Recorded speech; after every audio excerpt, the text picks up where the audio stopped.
Hello, everybody. There we are. We're live. We're rolling. Welcome back to not another week of Aerial, which seems to be the only time that I do live stream these days. But instead, welcome to a commentating stream, which I haven't done since the GP's ended. And I'm always a good fan of hopping in these and watching other people play rather than playing myself.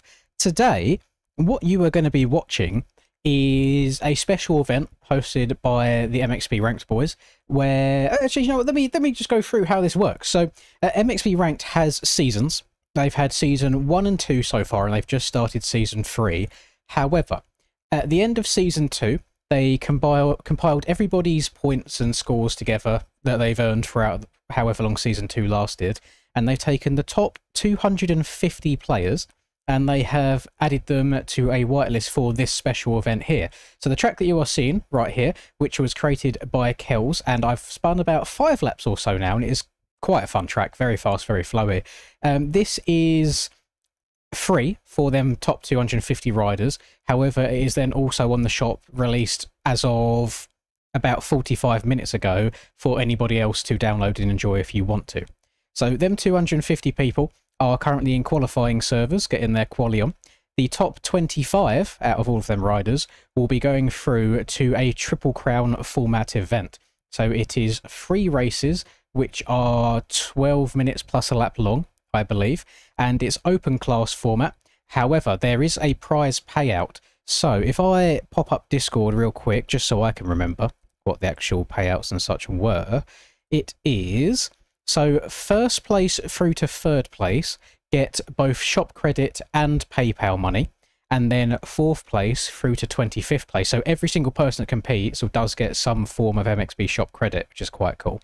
And then the top 250 rider will receive 25 in PayPal as well, which I think is quite cool, that if you are someone that prefers 250s, even though it's an open format and you're putting yourself at a disadvantage, you still have some sort of payout there. And if you do end up winning this today, you get $50 in shop credit, and you also get $50 in PayPal. So a combined total of 100 for one race. Well, I mean, 3 races, but 1 overall is not too shabby. There's a couple of fairly fast people in this race. They've got people like Brad and KFC and Dorian. It seems like the Frenchmen really do enjoy their ranked gameplay. And it's going to be interesting for me watching people race that I've never watched race before. Because I have been a bit critical in the past of the people that grind ranked, saying there's not really any carryover from ranked to like aerial, but they're their own competitions in their own right. So for those people that have no interest in doing like the aerial series and they want to play more, let's say, casual tracks on a daily basis and just get different tracks in rotations on different servers, this is a cool way of them having their own competition as well.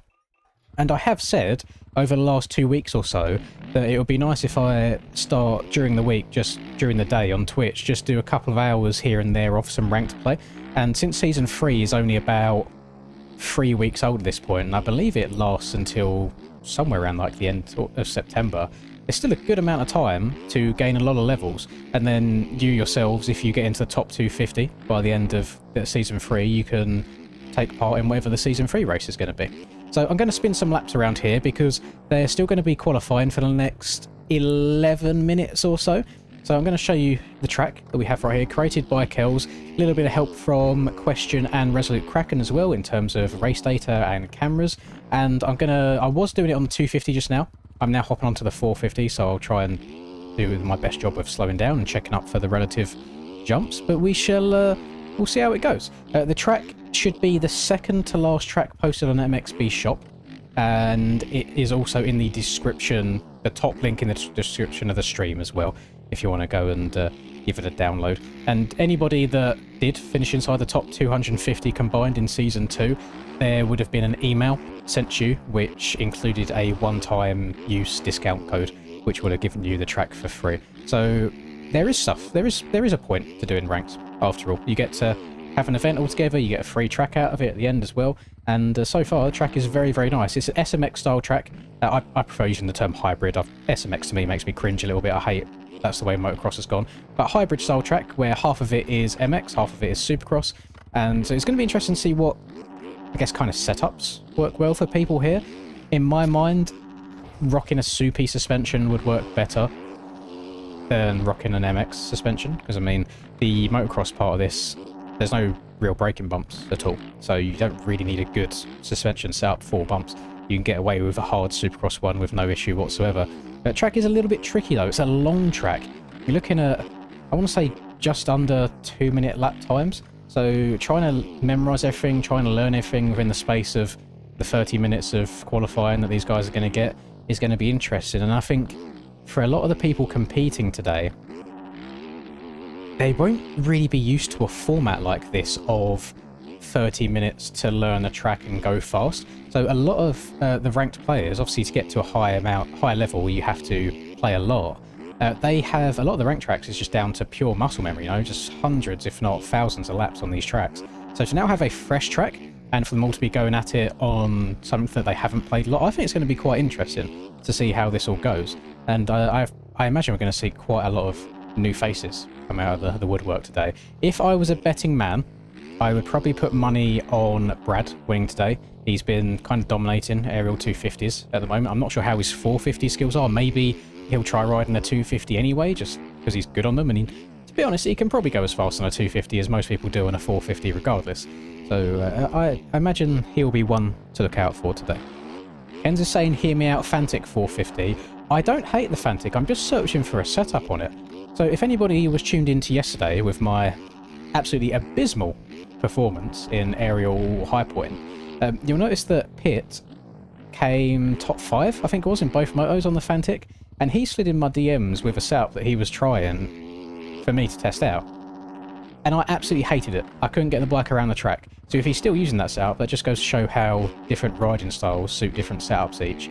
But I just need to find something that works good, because the Fantic is very, very quick. I just need to try and get something that makes it feel quite plush and then also planted in the corners as well. But for a fun fact for you all, in a straight line, the Fantic is the fastest 450. Do with that information what you wish. It is a very, very good bike. And if anybody's in the stream that has or is taking part of this, or you've had issues and you've downloaded the track before password release and now your game's crashing and not showing up, you have two options. You can either go into your files where you put the track and rename the track and remove the underscore that's in it, because at the end it says underscore kills. If you replace that underscore with a space, then it will load. Alternatively, if you just go and re-download the track, then you also will be able to load your game as well. It's a weird bug that happens sometimes. I've got no idea what causes it. I'm guessing it's just the underscore and the game doesn't like it. And MX Bikes is a very weird game sometimes, but that will be your ticket to get in the game to load.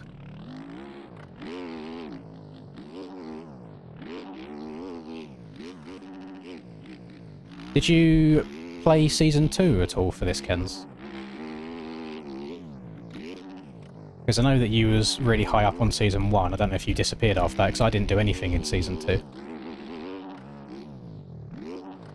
Kind of gives me a reason now to maybe play Season 3 a little bit more if we're going to have a cool event at the end of it. Although, would I want to do it? Would I want to commentate instead? Because, again, I'm having so much more fun watching and talking about the racing these days and actually doing it myself. I tried on a 250. You can route all the way around the outside there and send it. I wonder how easy it is to triple into that sand on a 450. Let's give her a go real quick, see what the outcome is. Around the outside, send that. Nice, downside the sand, and then double, double, all the way out. That feels like a very quick line to me. Don't know if that's doable on a 250, but big boy 450 line. And then a lot of these tables are quite on the small side, so they're doable on the 250, but you just have to remember to check up a little bit on the 4. Yeah, so if you didn't do anything in Season 2, you wouldn't have been put on the whitelist. You need to be in the top 250 players combined in Season 2. This soupy section here is a little bit techie. I have a feeling they don't want people really tripling in. I think the main line's going to be to go double and then triple after that.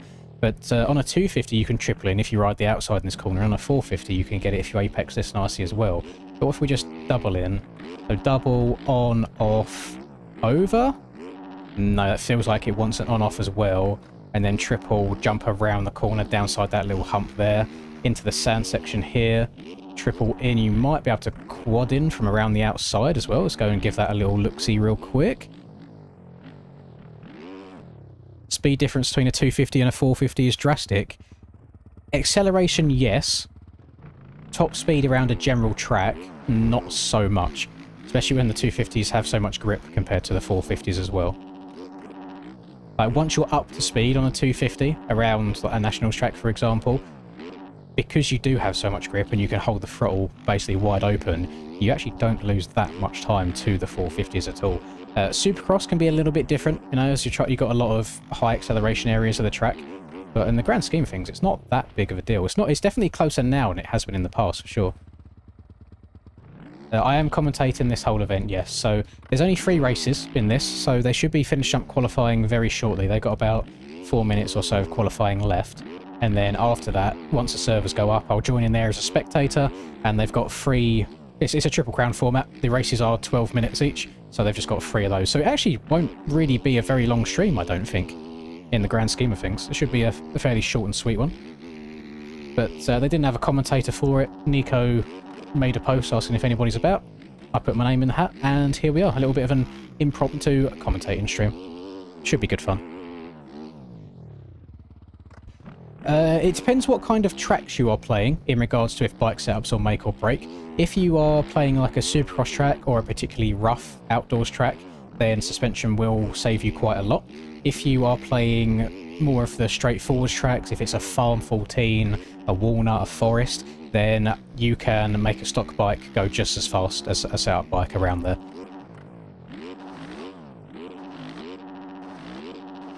But if you're on a supercross track, you really do need something set up for whoops. That helps a hell of a lot compared to stock. And then if you're on a rough outdoors track, then you want something a bit, I guess, softer in the back end, something a bit more plush and stable going through the bumps. But on the tracks that are relatively flat, I mean, even around this track, for example, it's pretty... I'm not going to say straightforward. It's actually quite difficult to get a nice clean lap around here. But in terms of the roughness, a stock suspension around a track like this wouldn't even hinder you that much either. It's only the whoops that we come to here that you might struggle in a little bit. So it all depends what kind of riding and racing that you do. The series has not been announced yet, though I'm meant to be commentating. So again, I don't want to be the one to say anything about it first, because I don't think it's my place to do so. However, I have had confirmation in my DMs that it is happening and the date that it's happening at. What I will tell you... What's the date today? Oh, should I? Hayden, I'm so sorry if I can't do this. It's happening before the end of this month is when it starts, before the end of this month, and it's all locked in that I'll be commentating that, and I'm very, very excited for it.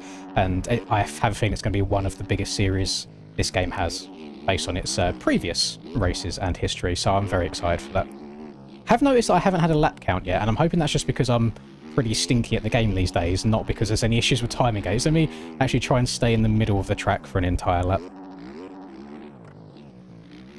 This corner here is a little bit tricky. Where you're just going up and over that mound, it's a little bit of a blind hump, so you have to make sure you get the bike lined up nicely, otherwise you'll go over the top of the ruts. It seems like the ruts might be the trickiest part of the motocross track, because the bumps are fairly mellow, and then other than that, the only difficult bit really you've got is trying to get those supercross rhythms down. But I think for a competitive track for the ranked players, I think this is of a decent quality, like a decent level, in terms of difficulty, I mean. There's definitely a lot of places that people can crash if they try going too fast. It's a generally fast-paced track overall from what I've played so far, so there's going to be a nice fine line, I think, for some of these riders on trying to send it or just trying to check up a little bit and not go down. Yo, yeet. Oh, I couldn't go over that. Yeah. This section here, I think, is the hardest one. Just try and get this rhythm correct and smooth, knowing what you're doing. 450 is going to save a lot of people. So for any 250 riders, I do feel sorry for you, trying to get some big lines going through that section. Oh, try lifting the front end up just at the end of that. God damn it. Mick things up next season with a full Krakenberg run. I think it... Imagine actually trying to organise a 50-man Krakenberg race. How many, realistically, including like game crashes and rage quits, how many people do you think would finish that race? Bearing in mind they've signed up for it in the first place, so they know what they get into. It's not like a random one-off fun public lobby race. Generally, I still think you'd only see a maximum of like 10 people finish. I really, really do. Okay, so timing gates are all Gucci. It's just me that's bad at the game, unfortunately. Did you call me? Alright. Thought I heard Linda call my name. I am mistaken. Oh, me baby. The duck is, yeah, duck's called Linduck. Thank you very much, Demi Godfish. Almost half a year loving the content. I appreciate you, my man. Thank you for being here so often. I'm just going to do my quick little Discord checks. Doesn't seem like there's any drama at all. Everything seems to be running smoothly so far. Lovely. How did the commentators decide to take the track out now and have the race on Sunday at 7? How I was top 50 and I can't do the race. Wait, how did the commentators decide to take the track out now and have the race on? So I have no idea what you're referring to, Simone. I don't know if we're talking about the same thing here, but the race for this is in like the next 20 minutes. I think we might be on a different wavelength here. I'm not sure if we're talking about the same thing. Hello, Holeshot Hunters. Welcome. Hello, Orcs. Good morning. Wait, good morning. Where are you from? Oh, you must. You boys must be from the US. I suppose some of you in the US are up to 8 hours away from me in terms of time. Unless we have some very, very early morning Oceanic people watching here so far.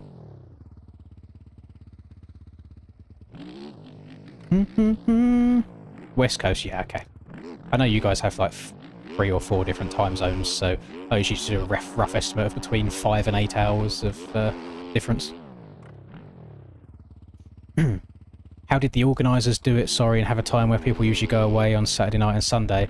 It's more so to get as many people in as possible. So whichever way you look at it, whatever time of day a race is held at, there will be people from a certain part of the world that it doesn't suit. So if you do it on a weekday, it's not going to suit the most people because half the world's going to be at work or at school instead of being able to race. So the best bet is to do it on a weekend, and this was announced like a month ago as well, so people had time to know what day it was going to be onto. So if you wanted to race it, you didn't have to go riding in real life if you really wanted to make it. So weekends work best for the general world to be able to make it. So say you're in Australia, for example, it's like 4 or 5 AM in Australia, something like that at the moment. So they couldn't do that on a weekday, but they can do it on a weekend if they need to. So it's the time that suits the most people, and it's also a time that really suits the people hosting the race. Because we could magically try and find a time, let's say, that suits 249 people, but if that one other person that can't do it is the person hosting the race, then the race isn't going to happen full stop. So it's just how the cookie crumbles, unfortunately. It's exactly the same as when we have the MX Bikes of Nations as well. That usually takes place on a weekend, just to be able to let all the different parts of the world be able to compete.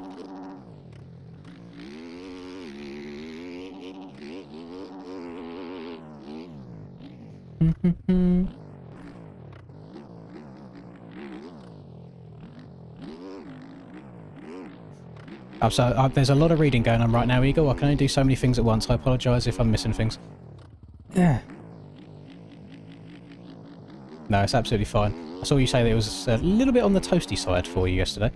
It's, oh, I can't even see what temperature it is right now. My fan's just on a certain speed. Let me change that. Mode. Well, yeah, it's 29 in this room again for me today. It feels cooler. It might just not be as humid right now. The temperature's still up. I think we've decided on Linduck for the duck. No worries. No worries, Eagle.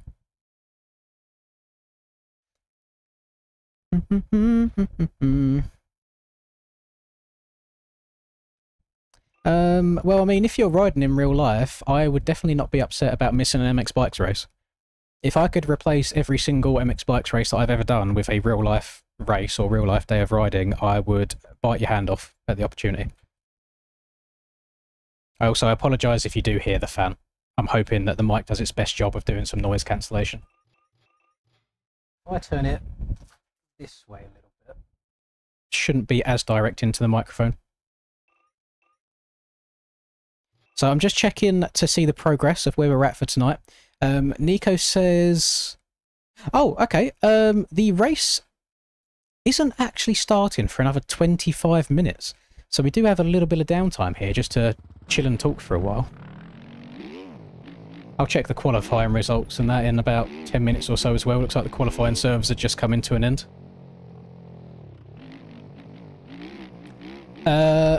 Price, In UK time, what time would that series be at? Because the series that I may or may not be commentating that starts very soon is also taking place on a Sunday. And it's very important that I make all of those races to commentate.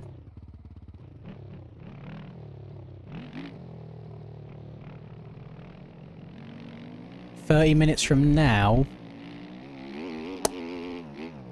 it would give me a 2-hour window from the time it starts to the time that I need to commentate.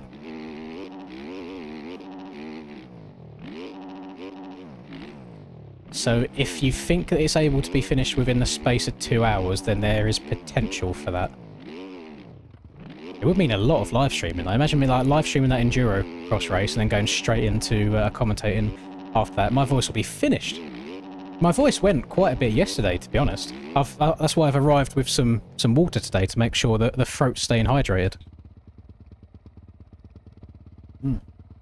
How many rounds is it going to be, Price?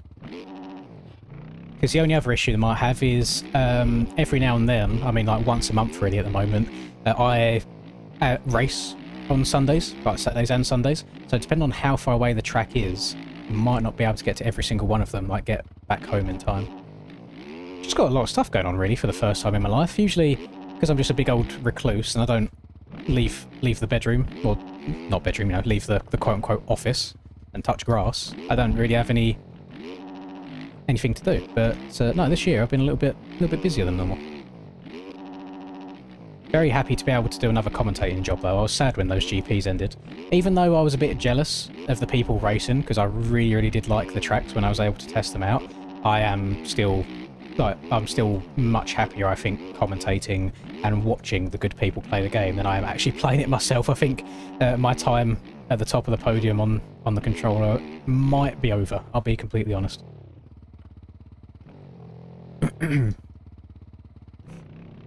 Brody was 7 seconds a lap faster than everyone else. 4 world records mid-race, ran out of fuel. That sucks for him. But no, I didn't go undercover, unfortunately. There's not that many like big enduro fans. When I go on MXB-Ranked every now and then, I see that the enduro playlist is just empty, which kind of sucks. So I'd love to get that populated. But I done one day about 2.5 weeks ago where I grinded ranked for a couple of hours, and I was really enjoying it. And then the only thing that kind of ruined the fun for me was because people do play them tracks so much, they know every single cut line and cheat line as well, and I don't mind getting beaten by people that are just better, but when it's obvious that they're not faster, they just cut the track better than you do, that's when it annoys me a little bit, and I just kind of haven't touched it since then. But I should probably dabble in it a little bit more. Just to keep the fingers warm, really, in between aerial races as well. I don't really put too much time in between, like, Friday to Friday, you know? Last race, so yesterday, for example, obviously we raced on the Friday, that was that. Before that, the last time of me playing the game was Sunday night, so it had been, what, like 5 days that I hadn't played the game? So it doesn't really do me any favours trying to get the muscle memory down and trying to go fast when you don't touch the game for 5 days at a time.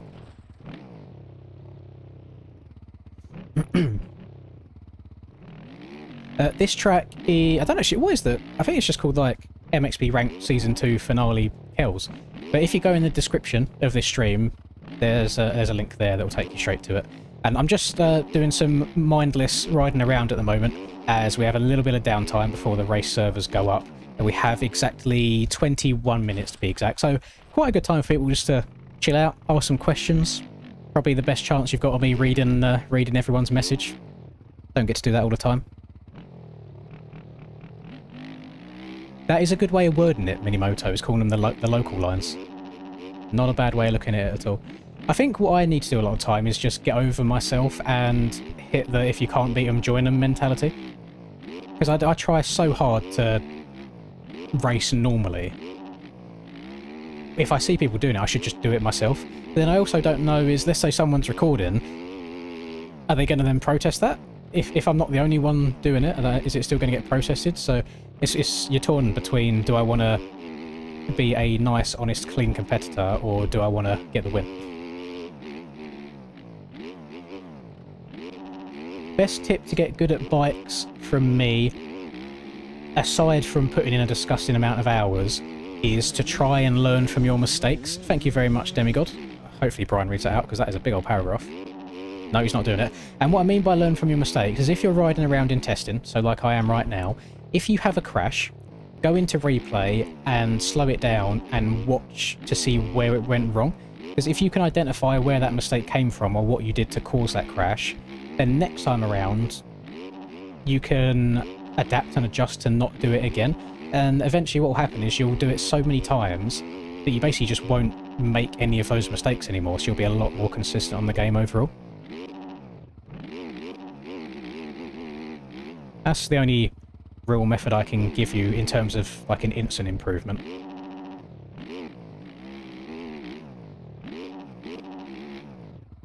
Really do like third person when it comes to like Supercross rhythm sections. It's just, oh, it feels so nice stretching these jumps out, like tapping the back brake. Yeah, the bales do have collisions as well, which is good. Not going to have any scumbaggery from people going up the insides. Oh, I'm not going to go over that. Yes, I did. Oh, hold on to it, buddy.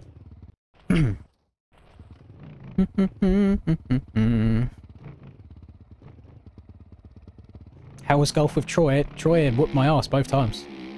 He whooped my ass the second time. The first time, I think I only finished one stroke behind, which I was quite happy with myself on. Now, Troy do be good at the golf. I'll let him have golf as long as I can have it on the virtual dirt course.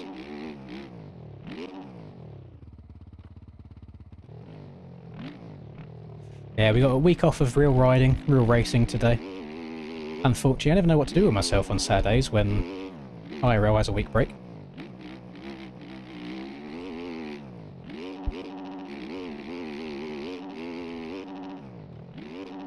Little transfer. Oh, sorry, actually, let me read Demigod's message as well.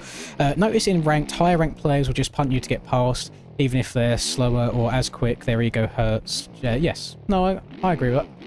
I agree. I don't know if there's too much in the way of punishment either now, is there, for like making contact with people? I know on the PT servers you used to have a safety rating like iRacing does.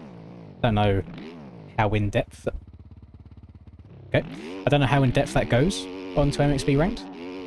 But yeah, it's just a different mentality, I think, for the most part. When you do have like ranked servers, and the other thing that you'll find is when you're really high ranked, the penalty for losing is so much worse as well. Like a lot of the time, if you're a super high rank and you're in a fairly low ranked lobby, even if you come second, sometimes you can lose MOR or basically only just break even.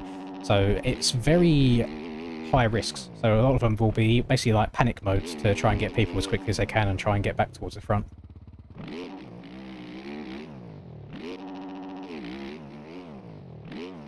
Bike feels loose today. It feels very, very loose.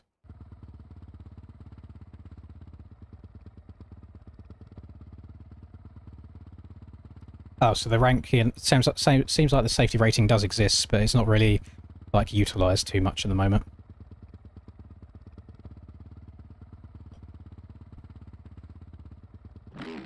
Real Life is not racing today. Real Life has a week break, so they'll be back next week at Southwick, and then week after that is my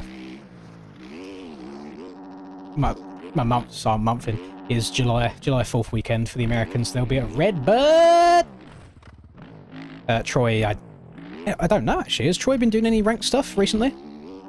If he's in the top 250, there's a chance he might be. I mean, if you are in a top 250 and you're someone like Troy, it's probably a really good like video, which is just easy views. Is just like I race the best ranked players in the world, blah blah blah. It's just something along those lines.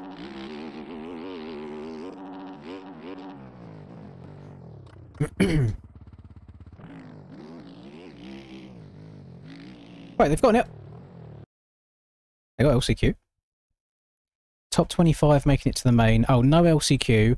Last time to make it in was a 150. Yeah, no LCQs by the looks of it. So, actually, we can show you right now. This is what we're rocking with. There we go, I can zoom in on it a little bit. So, wait, where's... Oh, damn, Brad. Oh, Brad is on a 250. That is really surprising to me. But still, getting 5th on a 250 is pretty damn good. I'll be honest, I'm surprised. No disrespect to Dizzle. I'm surprised Dizzle's as high up as second. But yeah, KFC, Dorian, don't know about... This is what I mean as well. It's like, you take someone like KFC, and he's like a really high-level aerial pro, and then Jamie's less than 2 seconds behind, and you lap Jamie in aerial. So it's interesting seeing how good people are at the different disciplines that they practice more. But there you go. These are our 25 riders that are going to be competing today. Oh, X-Crew is a name that I've not seen in a very long time. What's Exhibit up to these days? I've not seen him on bikes in a very, very hot minute. We got 14 minutes to go until race time.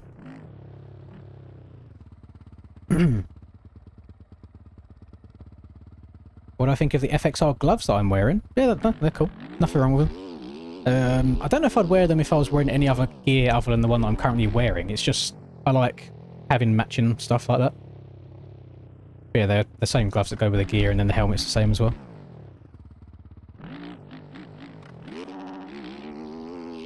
It sounds like some people didn't know that you could ride a forfeit. What is it?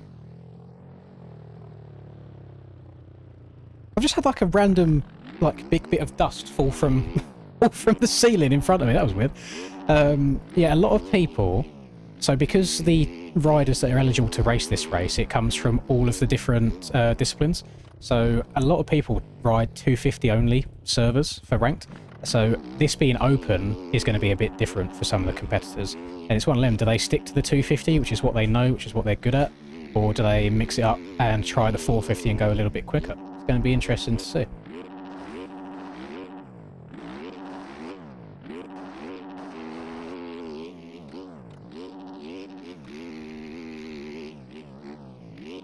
Why is it not that you have a new helmet on bikes? Sounds like you are newer to the game, and an issue that a lot of people have when they're new with downloading helmets is they will just download the helmet, let's call it the helmet colour. They don't actually have the helmet itself. So you have what is called helmet models, and then you have helmet paints. So let's say you're downloading a, what should we say, an Alpine style helmet, and it doesn't show up in your game. You need to find the actual Alpine style model as well. Otherwise, there's nothing for the skin to appear on, so to speak. Same goes with boots as well. A lot of people download like boot paints and then forget they need to get the actual boots too.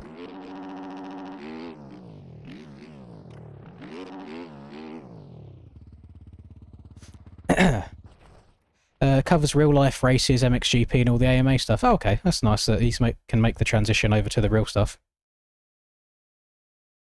Is he doing well on it? Because I know he does. I see the occasional Exhibit Instagram reel that seems to do really well. I don't think Ryder really plays much at all anymore. I see him on like the occasional race or two, but nothing too often.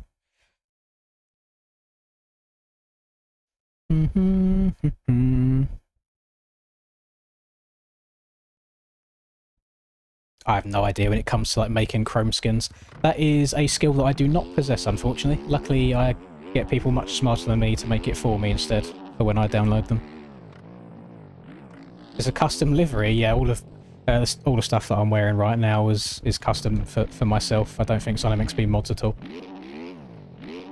I mean, you can pay me and I can send you the paint if you really want it, but I don't know about reaching out and paying the other people, because it's like BP, who owns AJP, he made the bike for me. Ols put the name and number on my gear. I don't know who originally made the actual base model of the gear. But yeah, Ols put name and number on. Yeah, no idea who made the helmet colour. No idea where I ended up with the colour of the boots either. I think the only thing I am confident on is the tyre models. I think is a dash pack tyre model. I'm joking, by the way. I don't. It would feel a little bit scummy having people pay me for something that isn't my work. Whoa! What's happened there? Oh, I heard it. I think there's sand traction there. Yeah, there's sand traction right here underneath me, because obviously these sand rollers to my right. So because I landed and it was quite heavy in sand, the front end just said, nope, not today.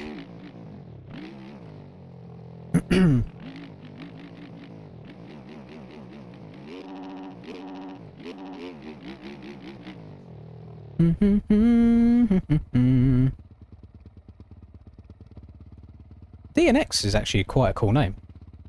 Well, the letters roll off the tongue, and then I'm guessing it's meant for dock and exhibit. That's a that's a cool name. Yeah. Oh, bring it back. Trying to downside this triple nicely seems to be quite techie, quite difficult to do. But yeah, I don't think I've had a good lap around here yet, and the top of qualifying was a 151. So even if I made it top 250, by the looks of my little ride around here at the moment, I would not have been making this race. So just triple, triple, triple, maybe quad and then single into here. And you want to check up for this. Stay low.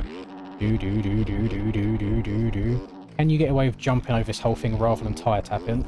Oh, not really. The back end gets hung up. Then double. Double again. Let's try and go for an okay lap. Now we're back in first person. Would help if I can remember where the track goes, but trying to play the track while talking is never easy to do.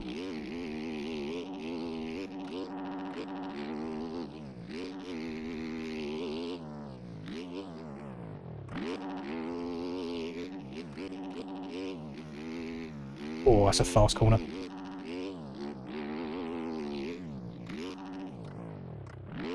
Just gonna go all the way around the outside. Ah, I didn't turn sharp enough. So that corner starts off quite shallow in the angle, and then it tightens up towards the end, so you need to turn earlier than you think. Yeah, yeet. Server race is up. Thank you very much, Nico. Right, so server's gone up. It's probably, looking at time, has been up for about 2 minutes already. And I imagine the race starts in about 8 minutes from now. So we'll get all loaded in, get synced up, make sure all of my buttons are where they need to be. Because I have done zero free camera work since the GP season. MXB-Ranked. Let's do this to narrow them all down. Oh no, it's not that. I know what I'll do. There we go. Type in finale instead.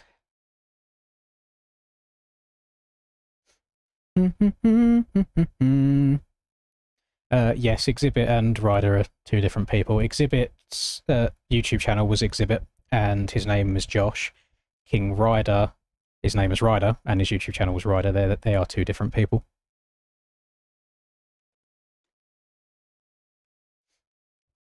Right.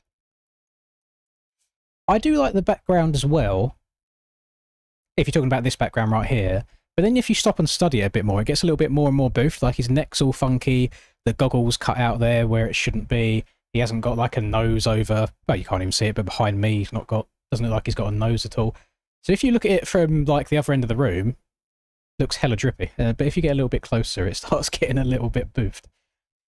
Right, let me familiarise myself with these buttons again.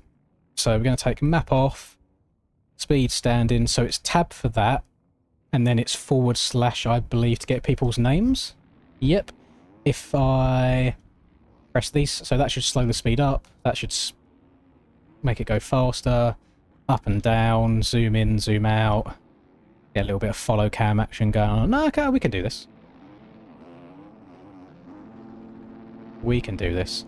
We have got some practicing going on. I'm not sure if this does follow the same rules as Aerial, where you're not meant to go on the track prior to a race.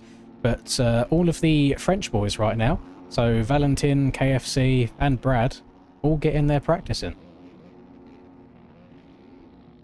Nico was nice enough to put in the MXB-Ranked server that I was streaming this, and as soon as he did, Dorian slid in my DMs with some paints. I guess his team are running, so I should have at least one set of skins for this. I'm not too fussed about not having everybody's, and what is nice actually is probably the most amount of colour I've seen in a very long time on a track. We've got 3 different bikes. Then we've got 2 different 450s there, and then the 250. If you are just watching this because you're an MXB-Ranked player, and you don't usually watch my streams when it's Aerial, anybody that you see on a Suzuki, like this, it is not actually a Suzuki, it's a KTM with a model swap. I probably should have removed that prior to doing this stream, so I do apologise.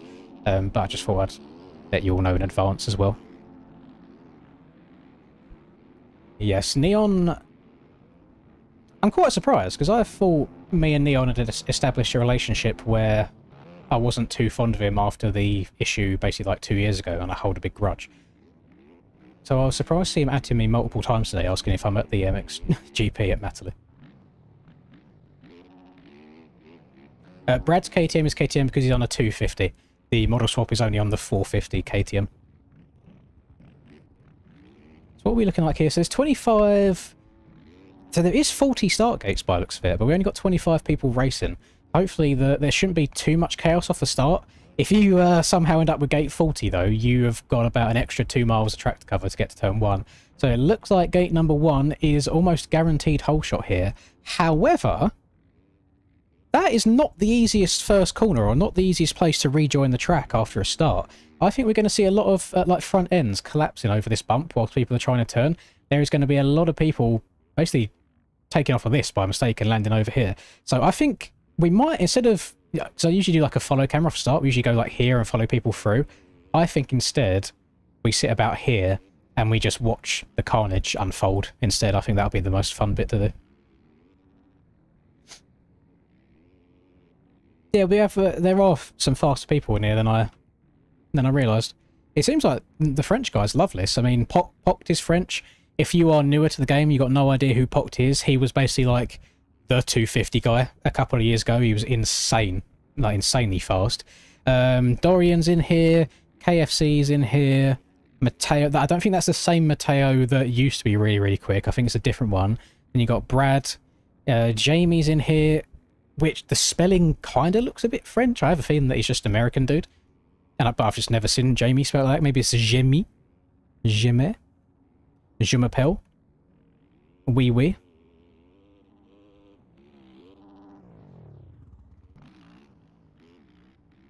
Made you laugh when Neon said I was scared. Yes, very, very scared of... Actually, I've never seen what Neon looks like, but if what Steiner said is true, then yes, very scared of small, fat, cross-eyed 17-year-old child. Very scared indeed. You overslept, Gurren. I didn't know you was qualified for this. That kind of sucks. Maybe next... When does the next season end, by the way? I know they last a good couple of months each. I want to say maybe September-ish to November-ish time, something like that. So plenty of time to be grinding through that. I haven't made life easy on myself, because whilst the ranks reset a little bit, they don't go like all the way to 0, but because I didn't play any of Season 2, my rank went down from 1 to 2, and then it went down again from 2 to 3. So I am way, way down in terms of MXB rank score, so I would have to put in a hell of a shift to have... I wouldn't say to have any chance, because I think top 250 is quite easily manageable, but it's trying to get higher than that, which would be a challenge for me, especially because the people that are quite high up anyway do still play it on a very regular basis. Poct is really quick. His name used to be slightly different. Instead of an E, it used to have a 3, so it was like Poc 3D. But he's just changed it now to just Poct. But he was really, really, really fast. Talking back in like the 2022 kind of era. Hair's looking good. Thank you very much, Cray. I'm loving it so far. Like, if I try and pull it back, that's basically as far back as it goes now. And if you remember before, if I try and move something out of the way, you might just be able to see where it's slightly thinner up here. That's where it used to be. So that is a hell of a difference. So I'm pretty damn happy with it now. Yeah, I struggled a lot in that rain race yesterday, Cam, and I surprised myself that I struggled so much. Just a lot of crashes where I was like, well, why is that happening? But yeah, we got to about the halfway point in that race, and I was kind of over it at that point. But I think that's been my attitude a lot of the time so far this year, is I'm just kind of over racing. I really do have a good time watching and commentating, and at this point I'm just crossing my fingers and toes that there's no delays in MTG releasing at all, and as soon as that new year happens, bang, we got a new game to just grind out 24/7. So I love learning new games and learning new things. And thinking about it now, I think if we get to the start of December this year would be 5 years of me playing MX bikes. And I think if you play any game for 5 years, eventually you're gonna kind of get a little bit burnt out on it. I'm not allowed to stream any MTG, no. I'm just waiting for whenever that go-ahead happens, because there will be a hell of a lot of streaming done. I don't even know if I'll have time to make videos with the amount of streaming that I'll be doing playing that game. And I'm gonna clickbait the fuck out of it, by the way, as well. If anybody of you are into the Call of Duty scene, if you watch like Nadeshot, for example, he titles his live streams like #1 controller player over the age of 30, something like that. And I turned 30 in January, so I can do exactly the same thing. I'll be like fastest over 30 POV in MTG, something like that. It's going to be so funny. Right, we have race time, gamers. So we've got, I think the race is 12 minutes. Let me just quickly double check. 12 minutes plus a lap. It is on 0.1 in road, so hopefully the track does start going away a little bit towards the back end of it. And how this works as well is this is Triple Crown format. So we've got 3 of these races, and this is just race number 1, and it's Olympic scoring. So first place gets 1 point, second place gets 2 points, third place gets 3 points, so on and so forth. And then at the end of all 3 races, whoever has the lowest score will be the winner. So we are meant to have about 25 people in here, and we've got 22, 23, we've got, I think, 24 people on the gate right now. We might be waiting for one person. No, we've got 23 in the server. So 23 is what we're rocking with. We've got all of the fast boys down this end. We've got KFC, we've got Dizzle. The revs are up. The gates are going to drop momentarily. I am going to watch this turn 1 load to see any chaos unfolding. Here we go for race number 1. We got a Linda launch going on over there. Scumbag. Get him gone. Ban him. We've got some people looping their Larrys, going into turn 1, KFC, cutting the inside just a little bit. Not as much go. No, there was actually quite a lot of carnage. I was going to say not as much carnage as I thought there'd be, but still pretty bad. So let's take a little trip to the front and see who's going to be in the lead. We've got KFC on that KTM 450 just in front of Dizzle and Valentin Leduc of Ramen Co in P3. Of course, no shock to see all of the 450s towards the front here. We do have our first 250 here in LV in 6th place at the moment. And where is the man who I put my money on? There he is, Brad of the Ashika Racing Machine on his KTM 250. He's not off to the best start, but when you are down an entire 200 cc's of power, you can only do so much. A little low line there from Brad. We're not going to hold anything against him. You could see that was accidental. He scrubbed off to the side and just done his best job of trying to save it. We've got Jamie going down, one of your top qualifiers there. I think he qualified in about P4. He's not had the start that he would have wanted in this race. Popped on that TM 250, very underrated machine. TM 450, you'd have to pay me to ride it on a weekly basis. It is awful. But TM 250, very, very good machine. Him and Galpin get into each other there. Just a little bit of a racing incident. I don't think anyone was at fault. We do have Froxy here, who is a big advocate of the MXB-Ranked races. I see him lurking in the MXB-Ranked Discord quite a lot. And at the back end of this Supercross season, he was putting in some really good results, and he ended up winning one of the 250 Supercross races on the EU side of things as well. So very curious to see how he does here. A little bit of a server lag there, but that's just MX Bike swings as we go. But out in front, looking very comfortable. He has a 1 second lead going into towards the end of this lap, which I think is probably going to be about 2 seconds. Just looking at that little gap there. We have Mr. KFC. He's going to go through the MTG OEM team, Red Rider Question, Smokester, Insane, Checkers, Arch to complete his first lap. So he's got 3.8 seconds in one lap, ahead of Valentin, ahead of Danny, and then ahead of Dorian. I did see somebody lurking in chat at the start of this stream saying that they were rooting for Team Fury Esports, and Dorian, very unlucky there. Danny puts his hand up, he apologises. Danny jumped from the left, kind of into the middle, into Dorian's line there. Dorian drew the short straw on that one, unfortunately. Danny's going to keep on going. Got Valentin just behind him. Valentin, usually a 250 rider, if my memory serves me right. So hopefully he's getting to grips with a 450 machine. Someone who has got to grips with a 450 machine very quickly is this man right here. I don't know if I've ever seen him ride a 450, as I almost commentators curse him as he jumps off the side of the track there. But he's disappeared out in front. Let's see if we can find any battles. We got Danny and Valentin going at it. Froxy moving up into P4 here. Is he on a 250? It's either a 250 or a 350. That does not sound like a 4 at all. So that might be your highest 250 place rider right now, in with a shot of getting $25 sent directly to his PayPal address. We've then got Dorian in P5, the vet. That man's been around this game for multiple years, longer than I have, so he's doing his thing. We've got possibly Blake spelt differently. of Neverland Racing rocking around. We've got Mukai, we've got Drew Anderson, we have got Moto KK, not really Moto KK. We have got Mr. Brad here, the man who I'm glad that betting isn't a real thing. This is why I lose so much money when I used to bet back in the day, because he is not coming through as I expected him right now. He's sitting in 10th place. And what we're going to do, because this isn't a series that we usually cover, or kind of races or riders we usually cover, we are going to work our way all the way to the very back of the pack, which I think is Mr. Speedbox right here. It looks like we have had a rage quit already, or somebody just didn't go off the start. But Speedbox, he's here, he showed up, he qualified top 25, he's now rocking around in 22nd, he's getting the job done. He's still going to be leaving today with about $5 or $6 store credit that he didn't have beforehand, so it's always worth sticking around, showing up, getting it done. Mr. KFC, however, man on a mission right now. He is looking at $50 to his PayPal account and then $50 to his store credit. He's going to be a very, very happy man at the end of the day. If he has a lady friend or a boyfriend in his life, you know, it is Pride Month, we don't discriminate around here on the Lynch channel, then he will be very happy with paying for a dinner date in the very near future. That is guessing that anybody that plays MX Bikes does have a love life outside of the game.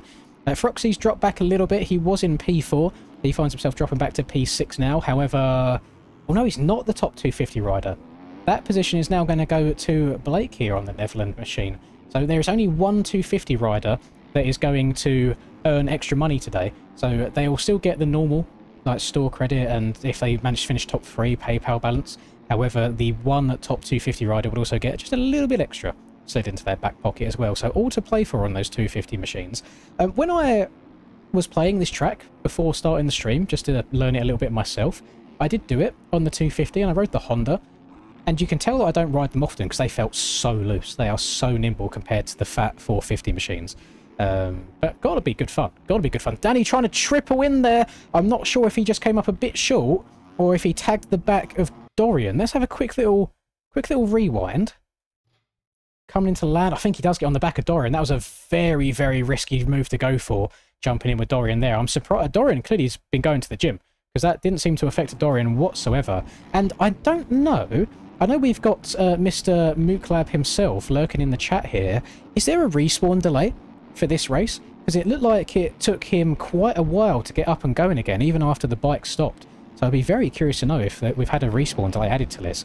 And if that is the case, doesn't surprise me.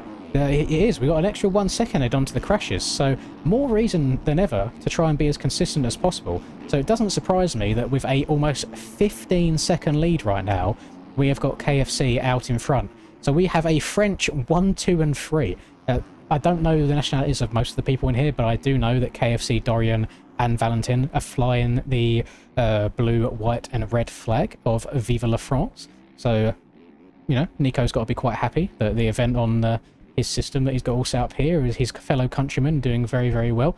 Valentin just kind of lurking on the back of Dorian right here. Not an immediate battle at all, so I'm going to let them develop that over the next few laps. What we do have a battle for right now, though, is this 4th or 5th? I think 5th place position. There's going to be a couple of cuts come into play here. Froxy's bouncing on it crazy style. He's going X Games mode. He's going to fall off the edge of the track, unfortunately. But we did have, for a second, a 4-rider battle for this spot. Danny leading the way. We've then got Blake just behind him. Brad has been making some progress and making some moves, though. He went from, I think he was 10th a couple laps ago. He's up into 7th right now. He's only 22 seconds back from the lead. And because this is a Triple Crown format, anything could happen. I mean, it looks like... Well, it's KFC. Has KFC gone down big style? Here is he. Is this him here? KFC's made some big mistakes this lap. He had a 17-second lead at the start of this. That has gone down to 6 seconds just in the space of 1 lap. So that's either one very unfortunate respawn or a couple of crashes that he's made. So he is going to have to try and gather himself, not let it get to him. Hopefully he doesn't look at the max HUD too much and panic at all. He just needs to do what he was doing earlier on in this race. We've got about 4.5 minutes plus 1 lap left to go. And hopefully he can hold on to that. It's nice seeing a KTM out in front on the EU side of things. Usually it is very Yamaha dominated, so we'll see how the rest of the race treats him. But just over 5 seconds there that he's boasting. I imagine he got a second to cuts if he did go down. Danny is rolling around here in P5. There is quite a few cuts coming into play, actually, because in time in the scoring, we've got Blake right here who's 6th on track. He's actually 4th in terms of overall position. So a lot to play for. It is, you're going to have to try and push it to the very, very end, because even if on your screen you're a position or two behind. By the time you cross the line, that could all change when them cuts get calculated. Brad scrubbing far left to far right there, getting a little bit too over the top. So we end up jumping off the track. We'll see if that causes him to have any cuts towards the end of this. But he is picking up a good amount of time. He's only 50. Oh, is he going to spot Danny going down? Yeah, very good heads-up riding from Brad there. He was looking ahead enough. Some people wouldn't have spotted Danny there until the last second and just rode into the back of him. But good job from Brad. What I am going to do is I'm going to click on Danny real quick. And we are going to try the actual track cameras. Broadcast? There we go. We're going to do the actual track cameras for a second and see how these treat us. I believe...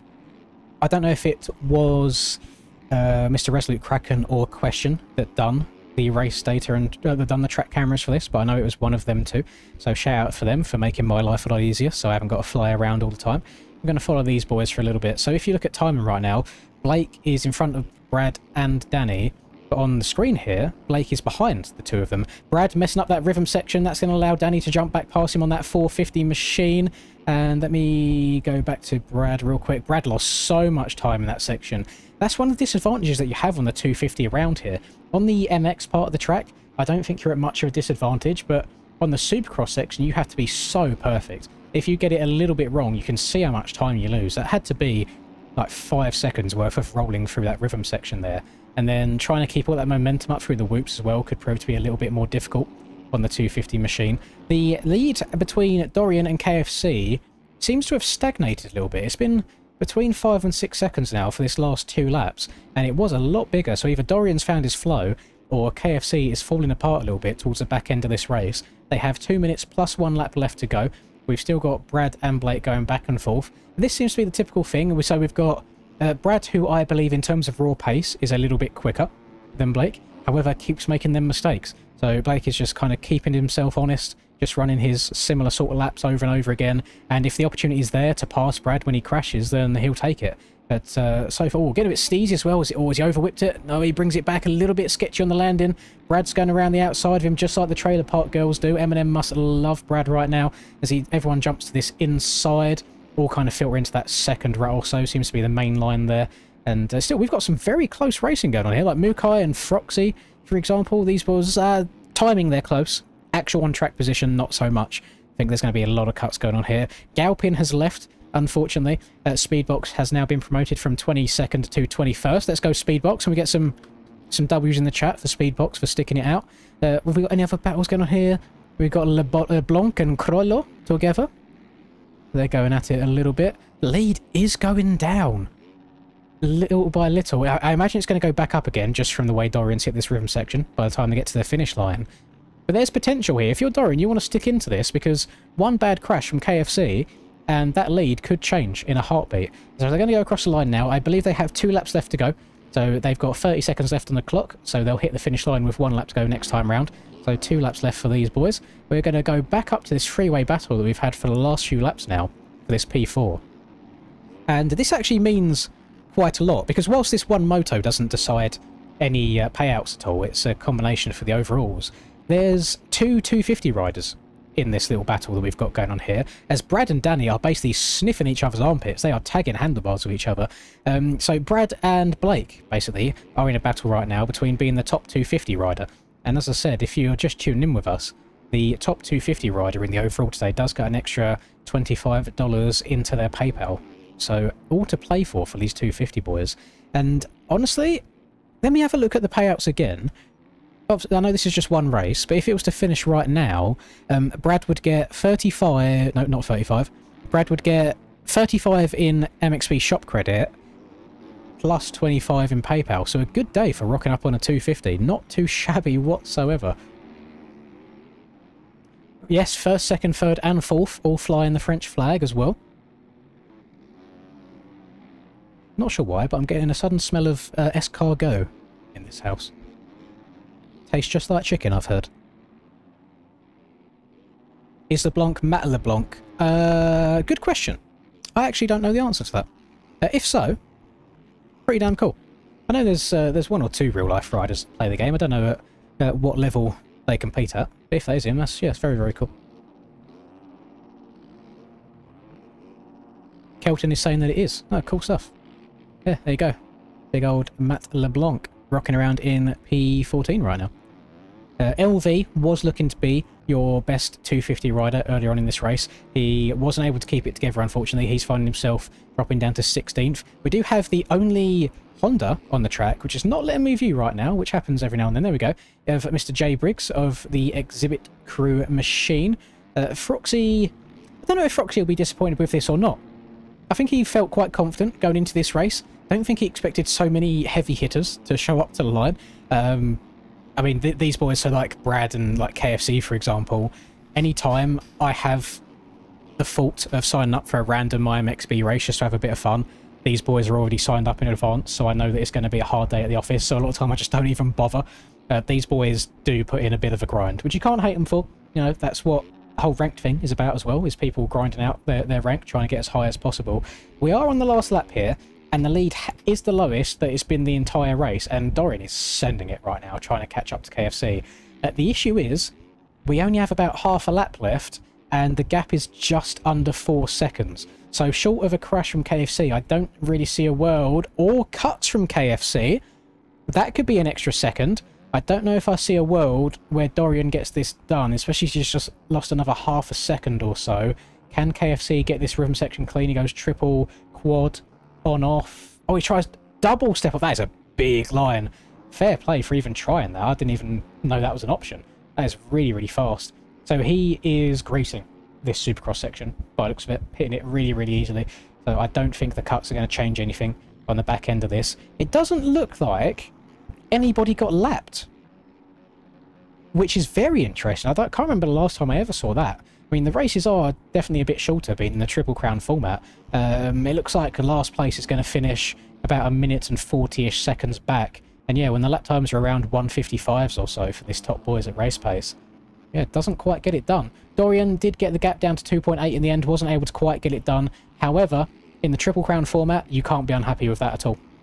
He puts himself in a really good position to still be in a chance of winning the overall. We've got another 2 races left to go.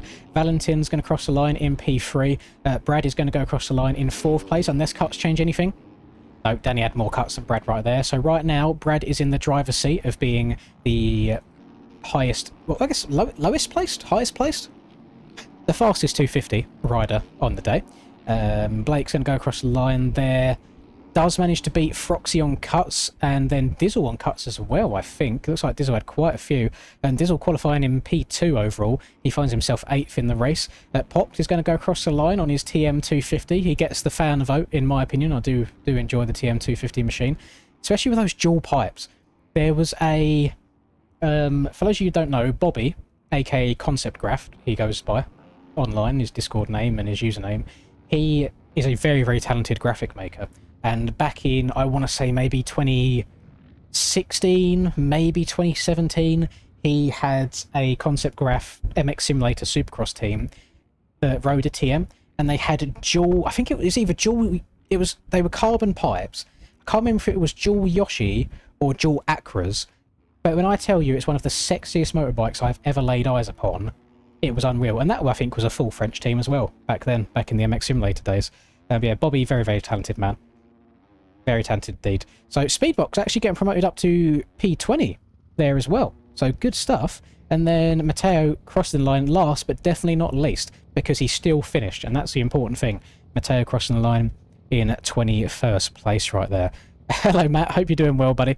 Hope you're doing well. Well done on your P15 so far. If you want a live update, that puts you in position right now to get a cheeky $10 of MXB shop credit. So still pretty damn good.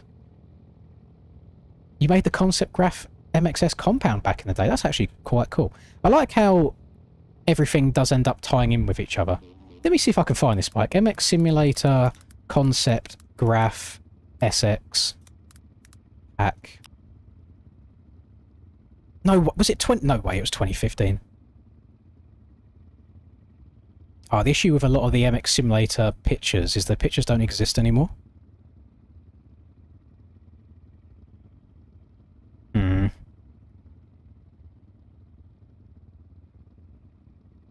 Yeah, I can't...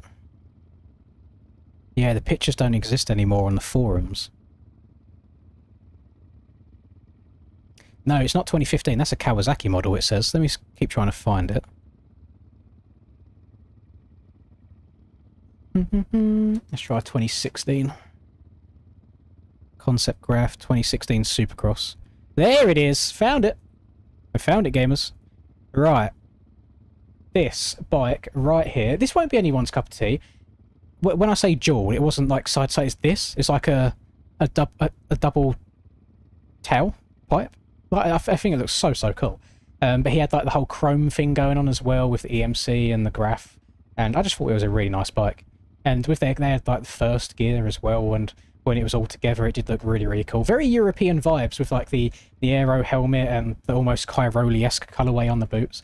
But it was a very clean setup. Like, I really enjoyed this from back in the day. Funny that that's still one of the only lasting pictures and all this stuff. I like it. Really cool stuff. Get something like that in game. Get the old double muffler. That'll look cool.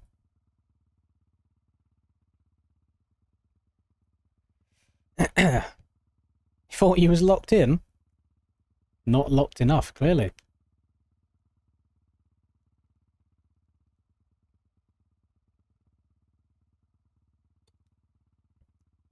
Yeah, no, I think the dual exhaust Hondas were really nice as well. I wouldn't want to have been an owner of one of them because of how expensive the exhaust system cost. But yeah, visually, they looked really nice. There you go. There's your Moto number 1. I'm going to take a screenshot of that real quick, just in case I need to revert to that at any point for standings. Actually, can I export TC1? Okay. I've not done this in a really long time. How do you find your exports? MX Bikes. Exports. There it is. TC1. Open. Just once. Look at that! You're not going to be able to see it. Look at that! We've got the results just like this. Lovely stuff. So if let's move this over to here real quick. I want to try and keep a score. Google Sheets. Why is it asking me to re-sign into Google Sheets? Why does it sign me out?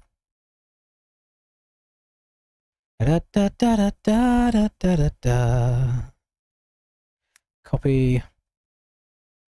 And paste.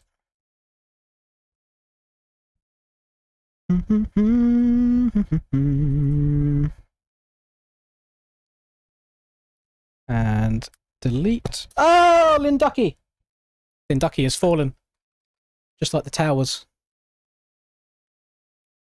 That was a bit unhinged, I apologise, I shouldn't have said that. But Ducky has fallen.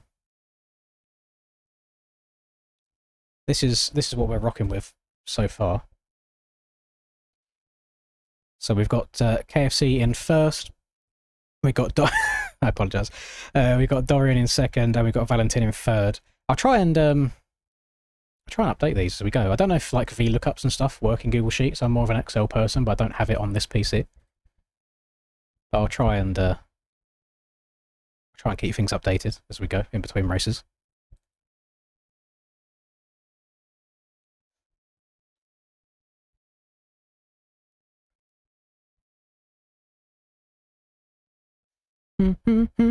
Chubb's coming in to win Moto 2 and 3. I don't see Chubb's in here. Have we got people? Can people still join?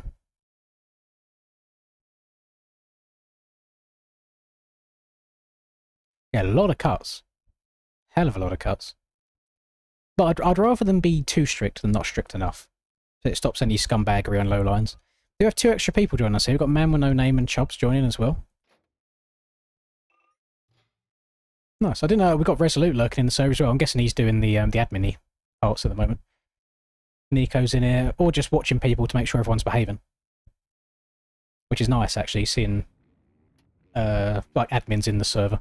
Because one thing that downside Aerial has sometimes, doesn't happen very often, very rare occasion, is you might every now and then get someone that says, I'm too immature to take my losses on the chin, so instead I'm going to cut the track and try taking people out.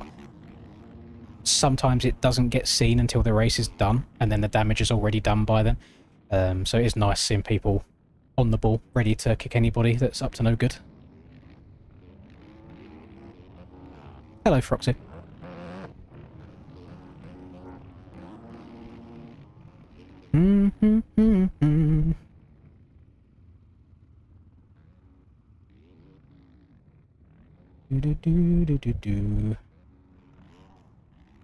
Damn, look at Kells.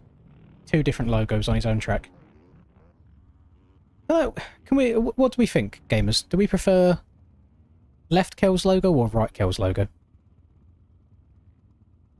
I like if he could combine these, I mean, I guess they are for 2 different things. Like, this might be more for like a personal portfolio, and then this is more for MX bikes.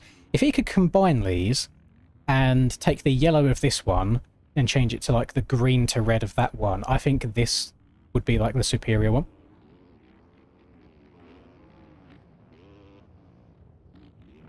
The right is the OG. I think I prefer like the font of that, even though they do. I'm pretty sure they're the same font, but the way it's had the strokes and stuff added to it and the drop shadow. And then I like the green to red on that one. Yeah, maybe a combination of the 2 could be quite cool.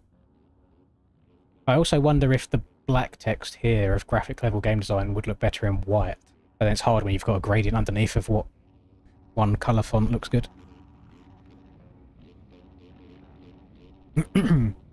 Chubb said if he wins the next 2 motos, he will pay me. So he's paying me if he does well. That's a bet that... It's not even a bet. That's, yeah, sure. The W Chubbs. Let's hope Chubbs wins these races. Here we go again. KFC getting another good jump. He's going to hug this inside again.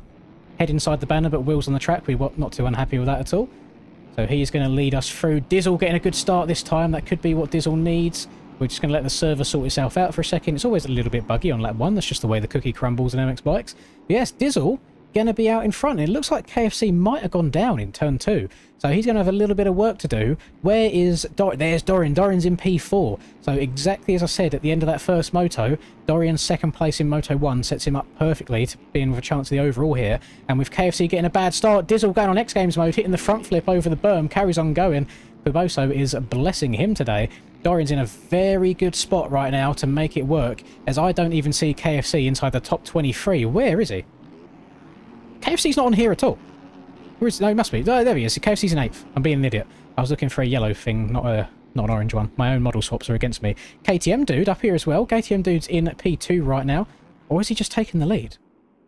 KTM Dude is in the lead right now. A man, again, I don't think I've ever seen in my 5 years of playing this game, but he is showing up and putting the business on some of these seasoned veterans on the scene. So these boys, looks like most of them are playing it safe. Doubling in. Dizzle going for the big triple in. Danny going for the triple in. KFC tripling in. I think this is the man to watch right now. This is going to be the man on the move. Hitting that double step off is very, very impressive. He just manages to avoid Dizzle's bike.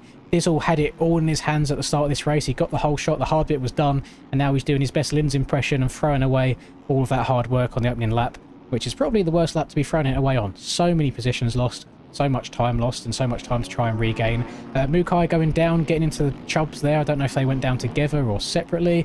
Danny and KFC getting into each other. Dizzy bouncing on it crazy style again. Brad going off the side of the track. It's carnage in this corner before the finish line right here. Everybody getting into each other. Matt LeBlanc hitting the cheeky tyre tap. He's going to straight air Leclerc his way over the double before the finish. Then getting a bit steezy over the finish line. Lovely stuff. So Brad was your top 250 rider in Moto number 1. He finds himself another bad start back in P12. Has to do it all again. And the erode from last race would have carried over to this one. You can see not looking too heavy so far. Not really causing these guys to have to change their lines at all. It is only on 0.1. And the 250s don't cause anywhere near as much damage to the track as the 450s do. So I don't see it digging too far. There's all railing the outside there. Didn't look too smooth though. It's like he took it in a couple of different turns. Just needs to try and smooth out the stick inputs a little bit, carry that the momentum through, try and treat the corner as one turn rather than a couple. Do my eyes deceive me? Does that say a Froxy in P1 right now? It does indeed. The man, the only Husky 250 rider in the entire field, puts his bike out in the lead, trying to get the job done. He did not have a great first moto. I think he finished in around P8 or so. So he's going to look to redeem himself in this one. Going to try and knock Brad off that top step for the best 250 rider on the day. Try and get that extra $25 into his PayPal account. Then he's tripling in. Oh, that's a big line on a 250 as well. Fair play for getting that so clean also. Froxy is a bit of a Supercross guy from what I've seen so far.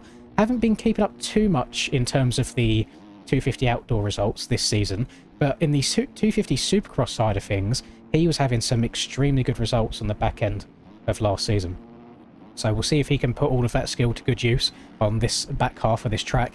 However, KFC was down pretty bad on lap 1.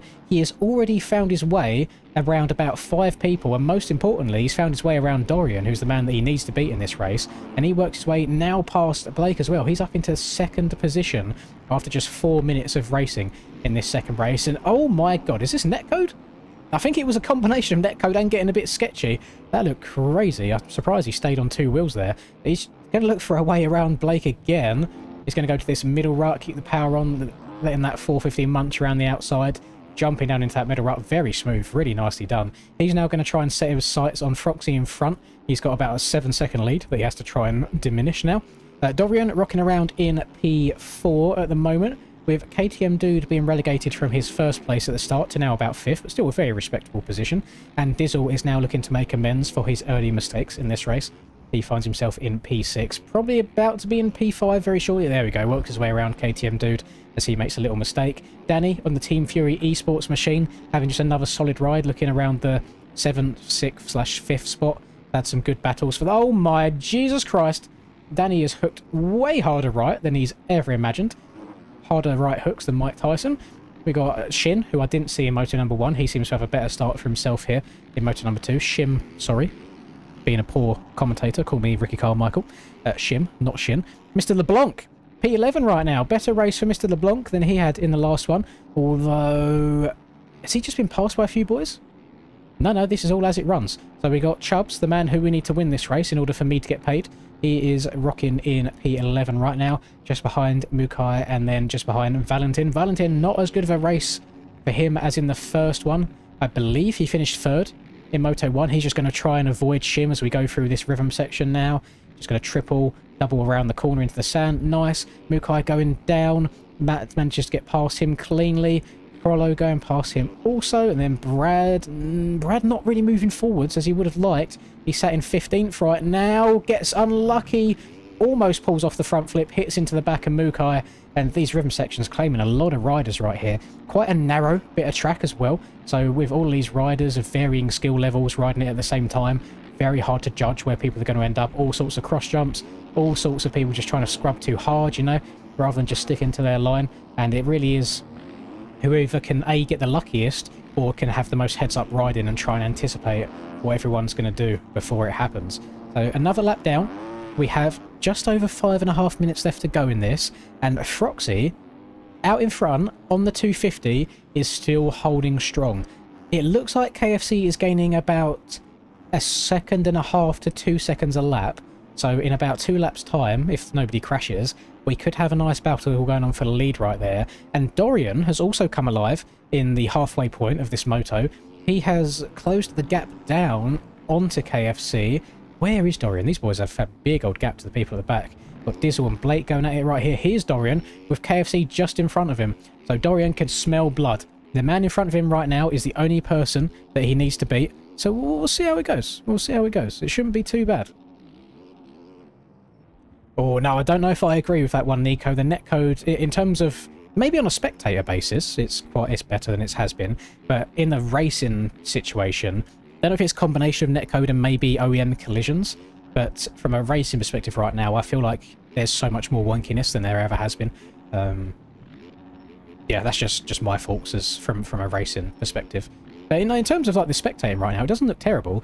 I do remember days when it would just look so goofy, like watching this, the way people would just be super front end high everywhere.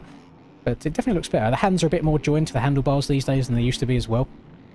Don't know if that's just OEM model changes or if Boso did fix that also. But I want to kind of stay with this battle at the moment. They're not like directly on each other, but right now, as it lies, this is the battle for the overall between the Yamaha and the yellow KTM in front of him. They were 1 and 2 in Moto number 1. They now sit 2 and 3 in this one. And the thing is, with the Olympic scoring, it's not like normal points where you get an extra point for a win. So if Dorian passes KFC now, his 2-2 will be equal to KFC's 1-3. So that's kind of the joy in Olympic scoring, is second is almost as good as the first in the first race at least. So he still is everything to play for right here, and especially around that right-hander. Dorian sends it down the hill. He scrubs so hard. I'll be honest, Dorian's playing on new camera settings now than he used to. For any of you that are normal in the community, there's a very high chance that you play on dynamic camera. What Dorian used to play on was the static camera, so like the chest cam, but then he would also have lock to bike. So if he would jump and whip, his camera would also turn. So if he whips to the left, instead of looking at the screen, his camera would just... So he'd be facing the side of the track, so he wouldn't be able to see where he's going. But I believe he's changed that now. I need to have a tune into one of his streams. He might be streaming this right now. He streams on Twitch, usually, for his races. I'll have to check in, because it used to give me a headache trying to watch him go fast. I have no idea how he did it. But I'll be honest, don't know how long he's changed for, but he seems to be going pretty damn good so far. He's riding really, really well. Really well, indeed. I wonder whose logo that might be, as the logo has a 57 on it, and Mr. Hemby 57's name looks very, very similar. Not too sure. Hello, Godis. I'm very well, buddy. Hope you're good too. So if any of you are just tuning in to this stream today, what this race is over the whole of Season 2 of MXB Ranked, from start to finish. They've taken the top 250 riders and compiled them together, and they've hosted a race for them. And this is a Triple Crown format, so it's 3 races, all 12 minutes each, and you just had to be top 250 to be able to even try and qualify for this, and it's the top 25 people that qualified go through. If you were in that top 250, then you got the track for free. You had an email sent to you with the discount code to get it for free. If you aren't inside that top 250, you can still go and buy this track on MXB Shop, and if you need a preview of what it looks like and how it rides, you are seeing it right now. But they needed a streamer for today. I thought, you know what, I'm not doing anything else on my Saturday night, may as well give these guys that don't always get some stream time a little bit of love, and it's been pretty damn good night so far. We do have a very good battle right now. So this is Moto number 2 that we're watching, and KFC, who we're on board with right now, won Moto 1, and Dorian came in second. So right now, this is the overall battle that we're looking for between these two. Froxy is on a 250 right now, beating both of these veteran 450 riders, and he does get the rhythm section a little bit wrong. KFC's lurking. That 450 machine, putting the power down to the ground, able to hit a better rhythm than than Froxy was able to. My apologies. He's going, KFC off the track. That's going to give him a second of cuts. Tries rejoining as early as he can. Fairly clean track re-entry, but still he is going to get cuts for that off-track excursion right there. So if I'm Dorian, I'm watching that and I'm thinking, right, he's going to have cuts. Oh, massive move to the inside from KFC. I mean, was that dirty? Do you think that was too aggressive, or was that clean? It probably looks worse than it was, again, because of the netcode. I think Froxy would have just had no idea. I mean, he was hard on the brakes. You can see him trying to brake and turn down. But, yeah, really left Froxy no room whatsoever there. So Froxy gets collected. KFC leaves there with a lead. However, he did make a little mistake straight afterwards, which did allow Dorian through. But now it looks like KFC's gone back to the front. Froxy was able to remount quite quickly by the looks of it. He hasn't lost too much time to them. And looking at cuts, again, KFC in the lead right now on the track, but in third place after timing and scoring. And these guys now have 2 laps left to go, so they are going to get the last lap flag next time around. This race has absolutely flown by. KFC is going to be looking at that leaderboard and going, right, I need to send it, because I need to pull away from Dorian as much as I possibly can do. If Dorian can beat KFC in this moto, then the last moto is all to play for, because Valentin has not had a great Moto 2. He's going to be 3-7 right now, so he's going to be on 10 points.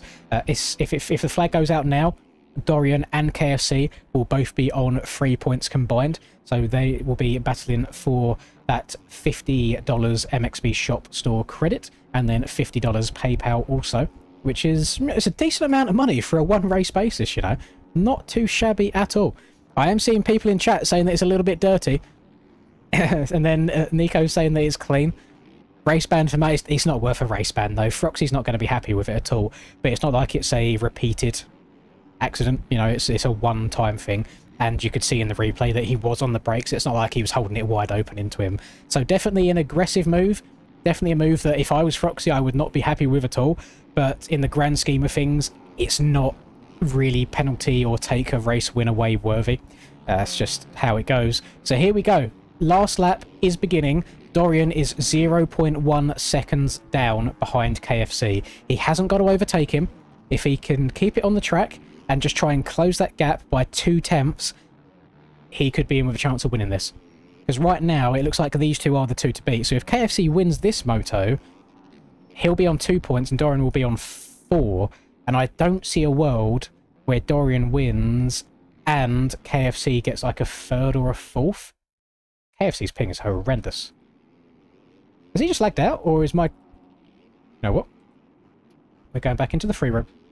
I do not want to lose this battle at the end of this race. Where are they? Here we are. Lovely MXB netcode. Dorian's managed to take 2/10 off of him. Oh no, Dorian went off the track! Oh, it's going to cost him a little bit of time. I'm hoping he doesn't get any cuts for that. If that's a second of cuts, he's screwed. That's it. Game over for him. But he has managed to reel in KFC that tiny little bit. The server is pooing itself right now, but they're still staying up. They're still fine. I'm hoping it's on my end. No, this is going to be the make or break section. We've got these last 2 rhythm sections that really have been causing people problems today. Dorian going for the triple in. I don't think he needed to do that. Taking the safe option. Manages to get up and over. Stepping off. Tripping into the corner. Trying to keep it up on 2 wheels. They're going to triple in. Triple again. Trying to keep those bikes down to the ground as much as they can. The finish, or the last lap flagger has disappeared. He's getting ready with the last lap flag. That does look like more than a 1 second gap though. I have a feeling KFC might have just done enough to get it done. He's going to send it into the finish. Oh, he just gets over the line. Dorian sends it as well. Dorian beats him on cuts at the very end by 0.2 seconds. Both of them sending it into the finish line to get it done. High risk, but very high rewards. Dorian is going to tie us all up going into the final moto of the day. They're both going to be on 3 points. Froxy crossing the line in 3rd place there. And Brad has had an absolute stinker of a race. He finds himself back in 16th position. So I think with that 3rd place performance, Froxy is going to work his way up into the top 250 spot on the day and in with a chance of winning that extra $25 into his PayPal account. Chubbs had a really good comeback ride, actually. Last time we saw him on the track, he was in 11th place. He gets his way back up into 4th there, only 16 seconds off the lead. And then Dizzle in 5th, Valentin Ledur in 6th, and then Blake in 7th, Danny in 8th, Crollo in 9th, and Shim rounding out your top 10 overall. That was a really exciting finish to that race. Like, really good stuff. But there is a very high chance that both of them two are in a Discord call with each other as well. And I was so shocked. I didn't even realise you could send that into the finish line. That's such a funny way to end it. In MTG. Oh, does that carry over between races as well, Nico? That would be quite cool. I mean, yeah, if nobody's been following the news on MTG at all, MTG are looking to implement like a stamina system into their game where, so for example, if you do something like that, like say you take off this tabletop, in MX Bikes, there's no penalty for you landing here, flat, like you just ride away, no problem. Whereas in MTG, if you do this too many times, your rider is just going to lose basically more and more stamina. He's going to get tired as the race goes on. So you need to race smart, I would say. So you have to make sure you are downsiding jumps nicely. And so there is penalties for you basically overriding the track as well. But to an extent, I don't think it's going to be so silly to the point where you have to just tiptoe around the track because your person's so weak you can't go anymore. But, you know, just little things, little stuff like that. KFC's tired of Froxy piping up in the ranked Discord. Is KFC quite active in there as well? See, I don't pop into the ranked Discord too often, usually just to complain when people are cutting the track or something like that. But no, if there's drama behind the scenes, I don't mind there being a little bit of elbows up riding on the track. You know, settle it on the track. Don't just yap in Discord all the time. Get the elbows out, see how it goes. All of that information, Demigod, I don't know all of the ins and outs of. If I was designing the game, in my mind, it would be stuff like, yeah, maybe making your rider's reactions a little bit more sluggish, almost as if you've got arm pump, so to say. Maybe you can't brake quite as hard. Like if you have really bad arm pump IRL, you can't quite squeeze the brake in as much. Just little bits like that to make it so you can't set qualifying laps every single lap of a race because you'll end up ruining yourself. You have to like rein it in a little bit and do some heads-up riding. Froxy never shuts his trap, so there's bound to be beef. Boys, I'm not getting involved in it. But see how shiny my forehead is, by the way? It's not wet either, that's just the lights coming on. My skin actually feels great, by the way. This might be the most bougie thing that I've ever said. Go to a spa for like 3 days. Go in the sauna, go in a plunge pool, go in the jacuzzi, rotate. For a couple of days, your skin is going to be absolutely beautiful and smooth and glowing by the end of it. I'm glistening. Glowing for the camera.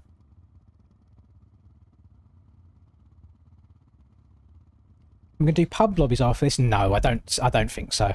No, we'll just a nice short little Saturday stream for you guys. I'll leave it as it is. And then to be fair, once this is done, I should probably actually make a video. Since I've not uploaded a video in like 3 days, and then have that ready for tomorrow. So I have been slacking. There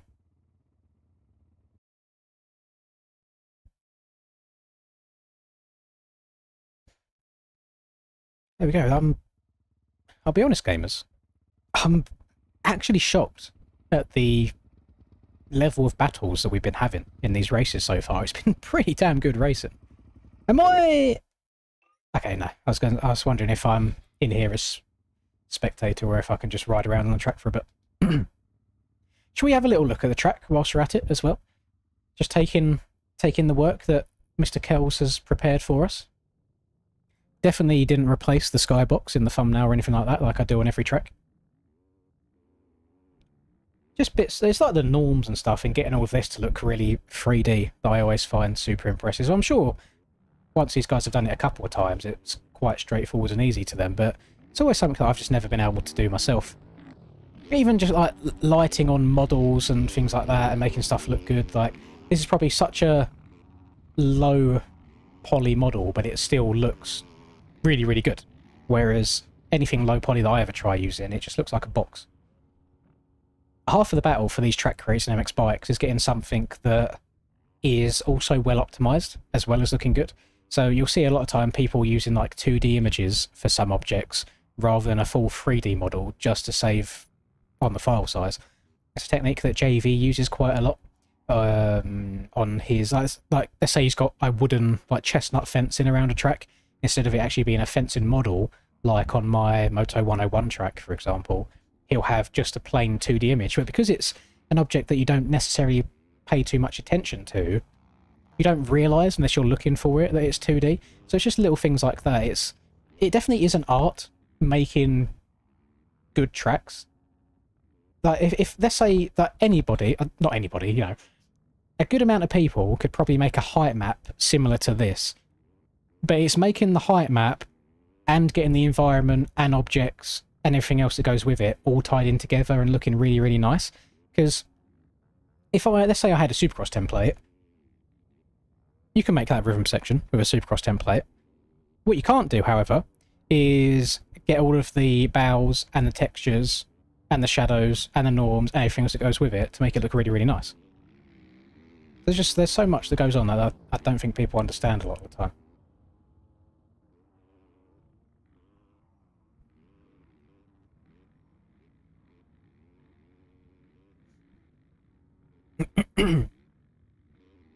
Do do do do do do.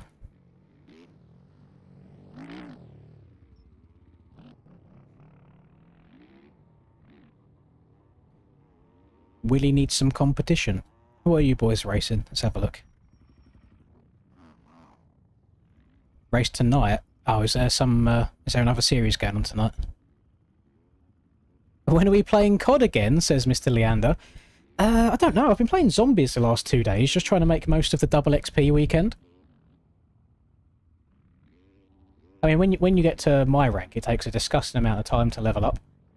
So I've gone from level, I think it was like 694 to 711 in the last 2 days. But it does take a lot of time. The other issue I've got is as soon as I load Call of Duty, the fans on my PC basically just explode, and they pump so much hot air out, and it's already so hot in here anyway. I'm trying to spend as little time on the PC as possible. So basically, when this third moto is done, I'm just leaving this room. I'm going back to bed, and I'm getting the fan on full whack and just starfishing out on the bed again.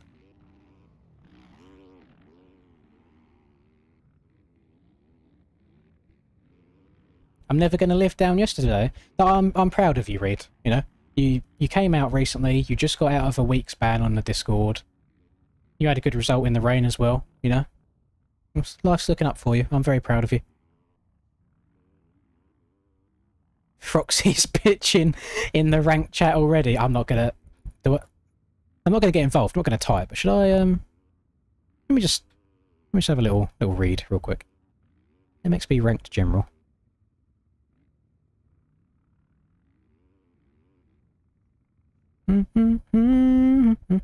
What's the time right now? 6. Oh no, that was before. Okay, let me do some scrolling. Scroll.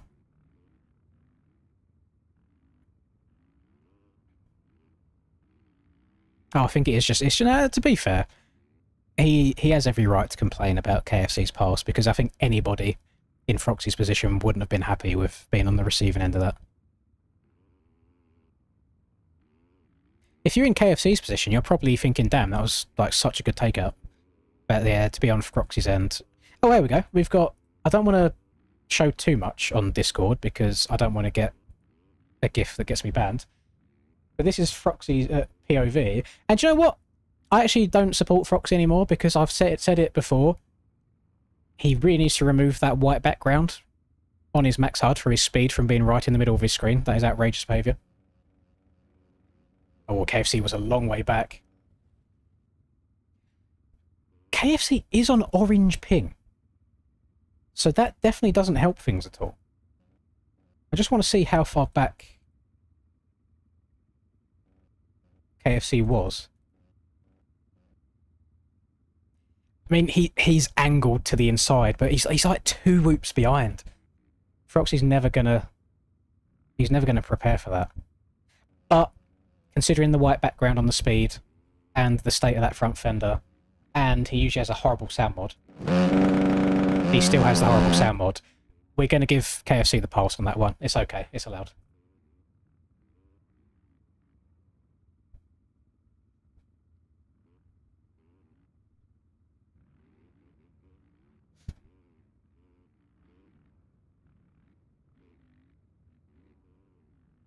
Why does he need 2 different HUD displays for gears? I don't know. I don't know.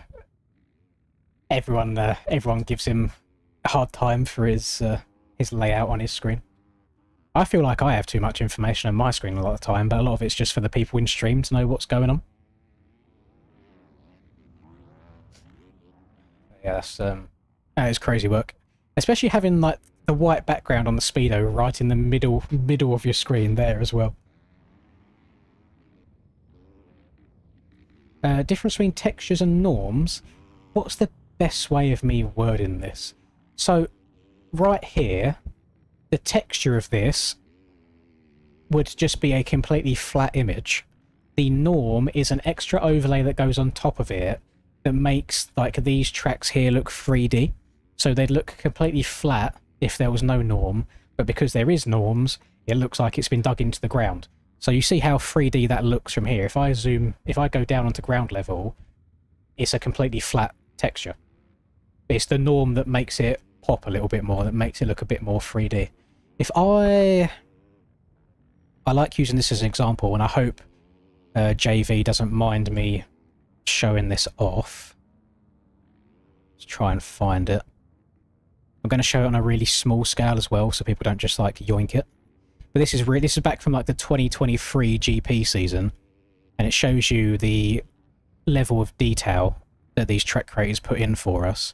So, oh, hang on, I've just clicked on something else. JV, I'll do that in 1 second. Nico, bear with me. Right. What's the best way of me doing it? Actually, no, this is fine. People can't really use this on this scaling. So, as we know, JV is a bit of a goat when it comes to making tracks and MX bikes. This isn't height map at all. This is purely texturing and masking. So, let's say you've just got a brown dirt texture. Anything that is white is the most brown. Anything that's black is the least brown. So this is one dirt texture overlay. As you see, if we go into fine detail, it goes as far as having like tractor marks and you could see where like the start straight. This is Udavella from like 2 years ago. A lot of this is all hand drawn as well. Like he uses a tablet and a pen. So that is one layer of dirt. This is like the grass that you see around the track. That's another layer that he has to do. This is another layer of dirt that he has around the track. And then the norms look like this. So as you can see, you've got these same trails that make the start straight look groomed. This is what makes it pop. So Kells would have a similar thing for what's behind here. He'd have basically what you see going this direction. That's what makes it all pop.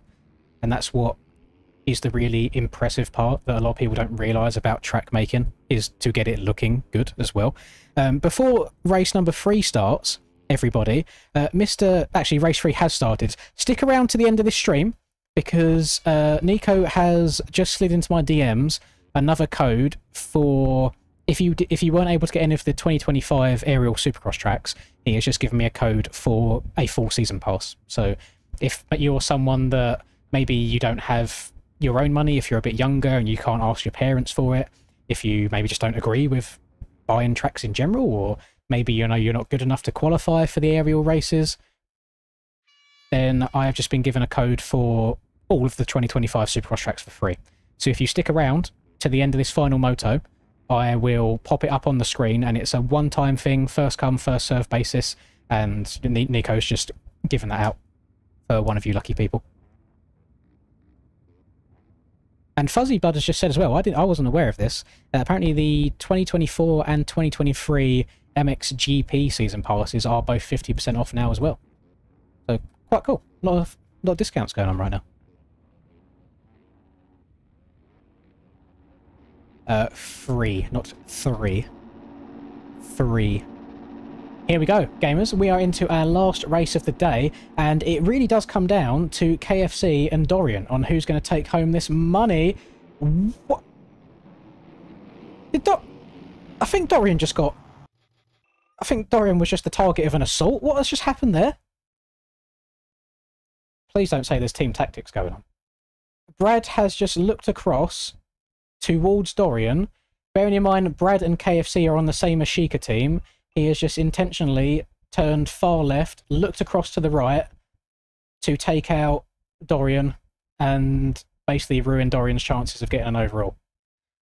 That is some of the most scumbag, pathetic behaviour I have ever seen from anybody in the entirety of this game. So hopefully Brad does not get any money from today. Free SX season. Thank you very much, Demigod. I could support the MX Bikes community more. Love the amazing content, Linz. That's no worries at all. From Australia emoji, Australia. I say emoji, we've got a lot of emoji, oceanic gamers emoji. in this community that unfortunately a lot of time, because the hours I stream, don't get to see too much. But I'm very, very appreciative of you being here, Demigod. I appreciate it a lot, buddy. Thank you very much for watching. Now, that was clean. Listen, if I'm Dorian right now, I'm more pissed off than Froxy was at KFC's pass. What Brad has just done there is he knows that he's had a shit Moto 2, so he's not in a good chance of any overall stuff. He's got KFC that is his teammate battling for an overall. He has looked right on the start and hooked a hard right to take Dorian out, so Dorian doesn't have a chance of winning anymore. And because of that, Dorian is now having to battle through the pack, whilst KFC is out in front easily. So I am going to try and use my streamer influence right here, and I would say to either Mr. Resolute Kraken or Nico, ban this man who's on my screen right now, because that is absolutely pathetic. And there is no place for that. Almost to the point where I kind of want to sign up for 250s and just take him out all of the next race of aerial. Because if he can do it to somebody, why can't somebody do it to him? And I imagine if the shoe was on the other foot, he'd probably be crying quite a lot about it. No idea how old Brad is, but I have no desire to watch him anymore. That has put a very sour taste in my mouth. And to be honest, it's kind of spoiled this whole last race, because we could have had a really, really fun battle. We could have had a really fun battle. But now KFC is just doing his thing out in front. And to be fair, I don't even want KFC to win now, because you can guarantee that was coordinated in the Discord. KTM Dude's off to another really good start. He's chilling in P3. K is up here in second. I've not seen K's name throughout the course of the day, so I'm guessing... actually, no, I did make the Moto KK joke earlier in Moto number 1. So K's having a really good third Moto here, rocking around in second on that 250. KTM Dude, he's on the 450 KTM there. Dorian is in fourth. He's only 10... He's about 11 seconds down now.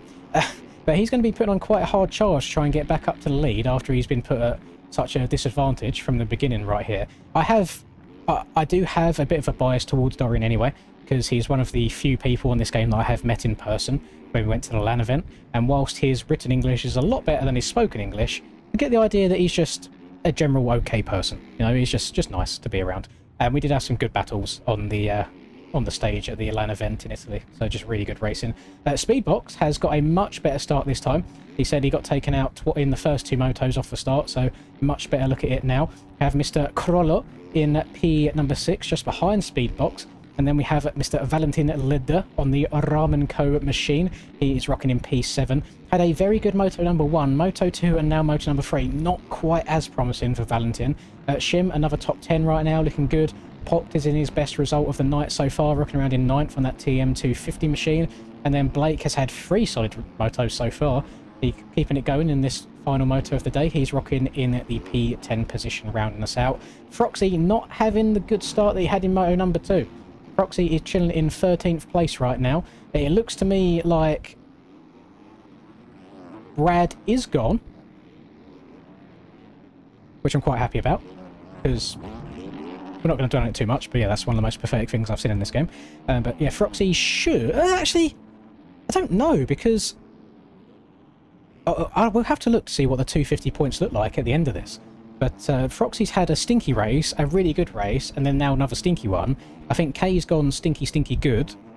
Blake's had mid. So I'm very intrigued to see what the final 250 results look like. Should be quite good. We have... We went down then. We have just over 7 minutes plus a lap left to go in this. And Dorian has closed a second in the lead so far. So it's not like he's taking massive chunks out of the lead. But all it takes is a couple of mistakes from KFC... and Dorian could be on the back of him. He has a clear track right now. He's got 2 people, 1 person. Now, sorry, he's made his way past KTM. Yes, he has. He's only got 1 person between him and KFC, and I think Dorian gets a free pass on making an aggressive move on KFC if he wants to, just with how the night has unfolded. He's greasing these sections. He's downsiding these jumps so nice. It's actually some of the best racing I've seen Dorian do in quite a while. Quite a long time. That camera change might have actually helped him in the long run. It's one of them things, when you make a drastic change, like changing your camera angle, it feels awful to begin with, but then as you get used to it, a lot of time it can end up being a benefit in the long run. Kay's having a great result, by the way, so far. On that 250 machine, we've had at least one 250 rider each race today show that the 250s aren't slow in this game. Like, once they're up to speed and they're moving, they are very capable of maybe not beating the 450s, because they are still at a disadvantage, but at least hanging with the 450s for a while.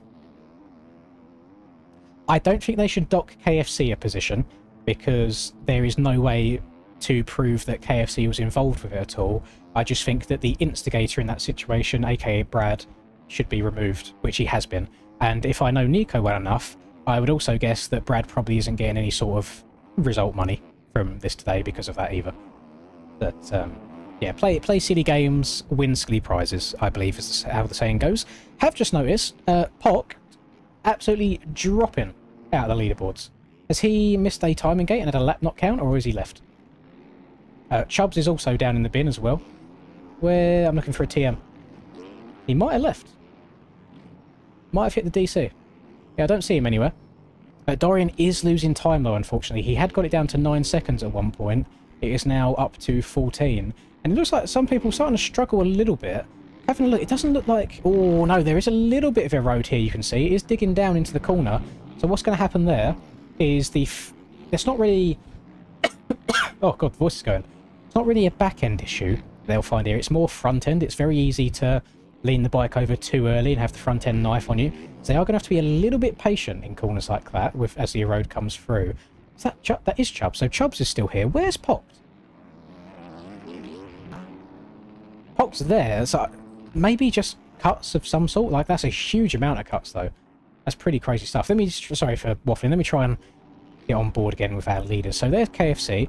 He has a 2.5 second lead over K. And K is keeping incredibly honest right now. It looks like K's just improved each moto. Is that... That is a 250, isn't it? It almost sounds a bit 350-ish. Either way, he's kind of barking the virtual dirt course right now. It's actually catching up to KFC.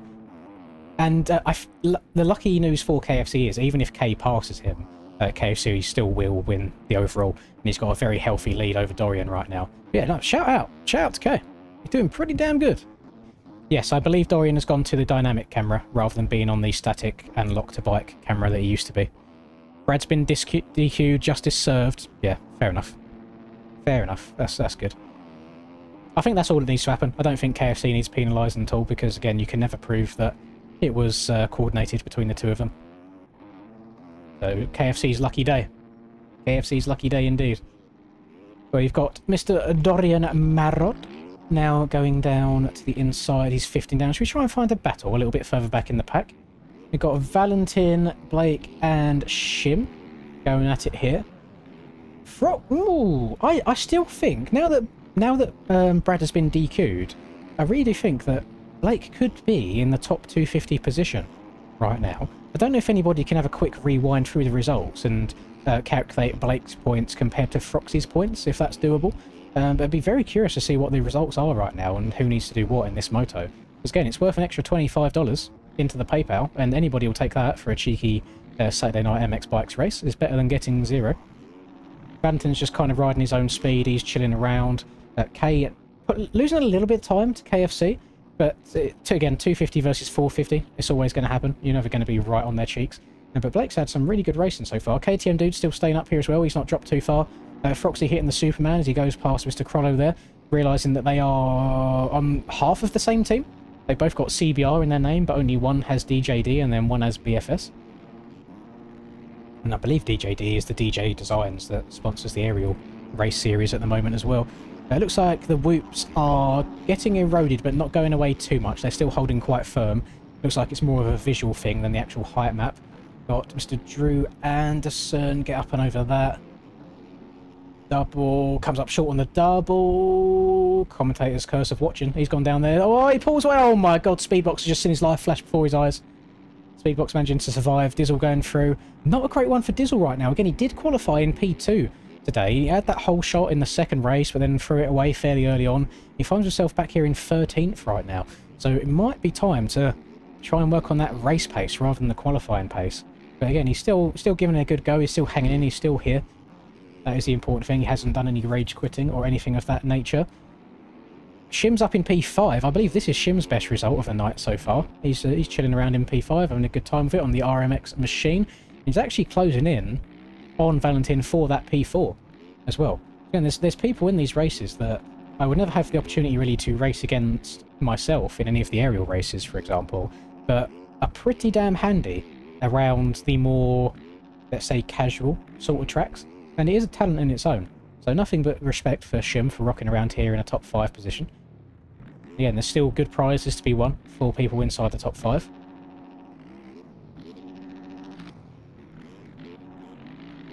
Any word on penalties or disqualifying from the start? Yes, Brad has been disqualified from this race, and I imagine all of his results would have been taken away for the day. I also imagine he won't be earning any prizes from today also. If Nico really wanted to prove a point, he could also try and get him banned for a week in aerial, since they are Nico's servers at the end of the day. But I imagine that this will just remain as its own isolated incident. In a way, it would be quite funny if it affected aerial, because Brad's been dominating the aerial championship so far. But it's, in the nicest way possible, it's pretty pussy shit veering a hard right on the start to take somebody out so your teammate can win, regardless on what series it's in. Like, it's pretty sad. Now, I feel sorry for Shim there going down. He was putting on a good charge trying to get onto the back of Valentin right there. We got K's actually still barking, by the way. I mean, KFC is in a bit of a no man's land right now. Deserved or not is the question. He's been the fastest man on track the entire day. The method that he's earned it in this third race leaves a little bit to be desired, leaves a sour taste in my mouth. Dorian, we'll call Dorian as the people's champs today. Dorian is the man that we wanted to win, but unfortunately, the community taking part in the event didn't want him to win. Yeah, these top 3 are gone. Long gap. Then Valentin's in a bit of a no man's land himself, sitting in P4. Blake moving up again, actually. He's moving. He is absolutely moving. Blake is chilling in that P4 spot. No, P5 spot, sorry, on the 250. Froxy has moved up into 8th, though. So again, I think it could actually be quite close on who the top 250 rider will be on the night, getting that extra $25. So if I'm Blake, how far of a gap Blake does? Oh, I don't know. It's tough. I think Shim is a bit quicker, so Blake could lose a spot here. And if you're Froxy, you see these positions in front of you. I think Froxy does need to send it. I mean, he's still like, oh, I thought he was going to try triple in there. I don't know if he just didn't get the drive around the outside, but he's still going for it. We are on our last lap now. Not these guys. These guys are about to enter their last lap. But I think KFC has this all locked into the bag. I think he's going to be walking away with a cumulative $100 richer today, which will be a nice little payday for a cheeky night of MX bikes. And looking at leaderboards, Dorian's going to have a nice easy P3. And then I think Valentin might end up third overall on the night. I think around that 4th, 5th, 6th, 7th sort of area, there's going to be a lot of switching about here as people have been alternating positions in every single race. Well, KTM Dude went a little bit long on that first double, does manage to get over the finish line okay though. Shim going down again, got that 1 second spawn delay, meant he was on the ground for a while, but actually benefited the riders behind him.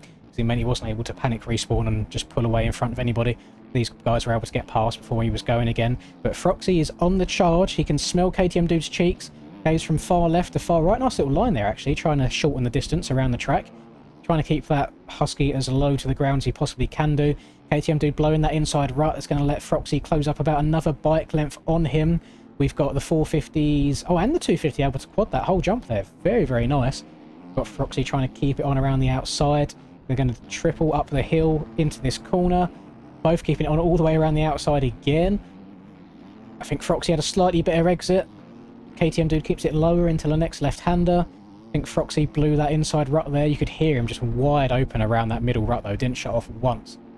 Both going to go through the sand rolls. You can see that's just where that KTM 450 does pull away a little bit in comparison to the Husky 250. But a better line from Froxy in that left-hander. It's been a good little battle right here on this last lap, as we just need to move over here just a little bit, as we've got to get our overall winner on the day going over the finish line. KFC is going to take the win. Dorian not able to get third from K in this race, but he is going to get second overall on the day, as we've got a little bit of drama going into this second to last rhythm section. Froxy does get around KTM Dude. He's now stuck on the inside behind Blake. Is there going to be any changes? Is Froxy going to want blood after he got taken out by KFC last moto? Is he going to try and make an aggressive pass himself? We've got one corner left to go. He did dive a little bit to the inside there. I would have waited until the very last corner. How defensive is Blake going to play this? Froxy's got a good jump. He's going to the inside. Super tight up the inside. Side by side over the double. I'm surprised nobody went down there. That was just a good clean pass. Good move from Froxy at the line there. And it looks like he didn't actually need to make the pass. It looks like he had Blake beaten on cuts. But yeah, that's going to get Froxy getting a top 5. Blake's going to get 6th. Shim in 7th. KTM Dude in 8th. Crollo in 9th. And Danny should be rounding out your top 10 on the day. Actually, Crollo and Danny switching positions just to the finish line there.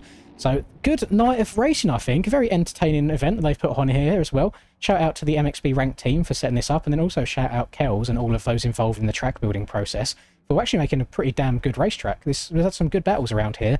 Now, don't disappear just yet, because Nico has slid into my DMs, and he has provided me with a MXB shop discount code. And what this code is for the 2025 Aerial Supercross Season Pass. So rounds 1 to round 17 of the series that we just finished. If you were someone that didn't take part in the series, maybe, again, you don't earn money yourself, so you didn't have a way for paying for it. Maybe you aren't good enough at the game yet to qualify, so you didn't see any point in getting them. This code is for you guys.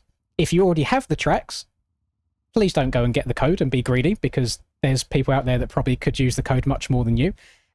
How you get this is you go on to MXB Shop, you go to the Season Pass, you purchase, and then at checkout, you enter the discount code. That's how it works. So I will give you all like a minute or two to load MXB Shop and get it all loaded into your cart and all that good stuff. And I am going to create another little overlay real quick. And I'm going to type this out, and then I'll just pop it up on the screen when I'm ready. New text source. Done. This isn't the password, by the way. I'm just doing a little example there. So it's going to just pop up on the screen right in front of you here. I'm now going to minimize it. Go away, please. And I'm going to just copy and paste this so I don't type anything out wrong. Right. Copy. Paste. Lovely stuff. I'm going to give it a background as well, just so it's nice and easy to see. Done. Right. It's going to be in massive, almost as massive as the Ninja low tapered fade meme. It's the 2025 Supercross Season Pass is what you're after. And whilst I give you just a minute or so to get that all loaded up, was there any drama in the chat at all?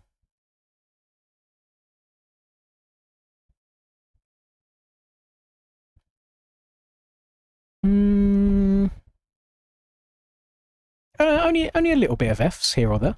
Not too shabby. But no, good fun event. I'm glad I was able to commentate that, especially the end of that second race. That was an absolute nail-biter, like photo finish. So well done to everyone who was involved. Right, I'm going to give you all 13 seconds because that will take me exactly to a certain time on my OBS, and I'll pop it up. And again, this is a one-time use, first come, first served. Once it's gone, it's gone. 3, 2, 1, bosh, on the screen right now. You have to copy that exactly as it is.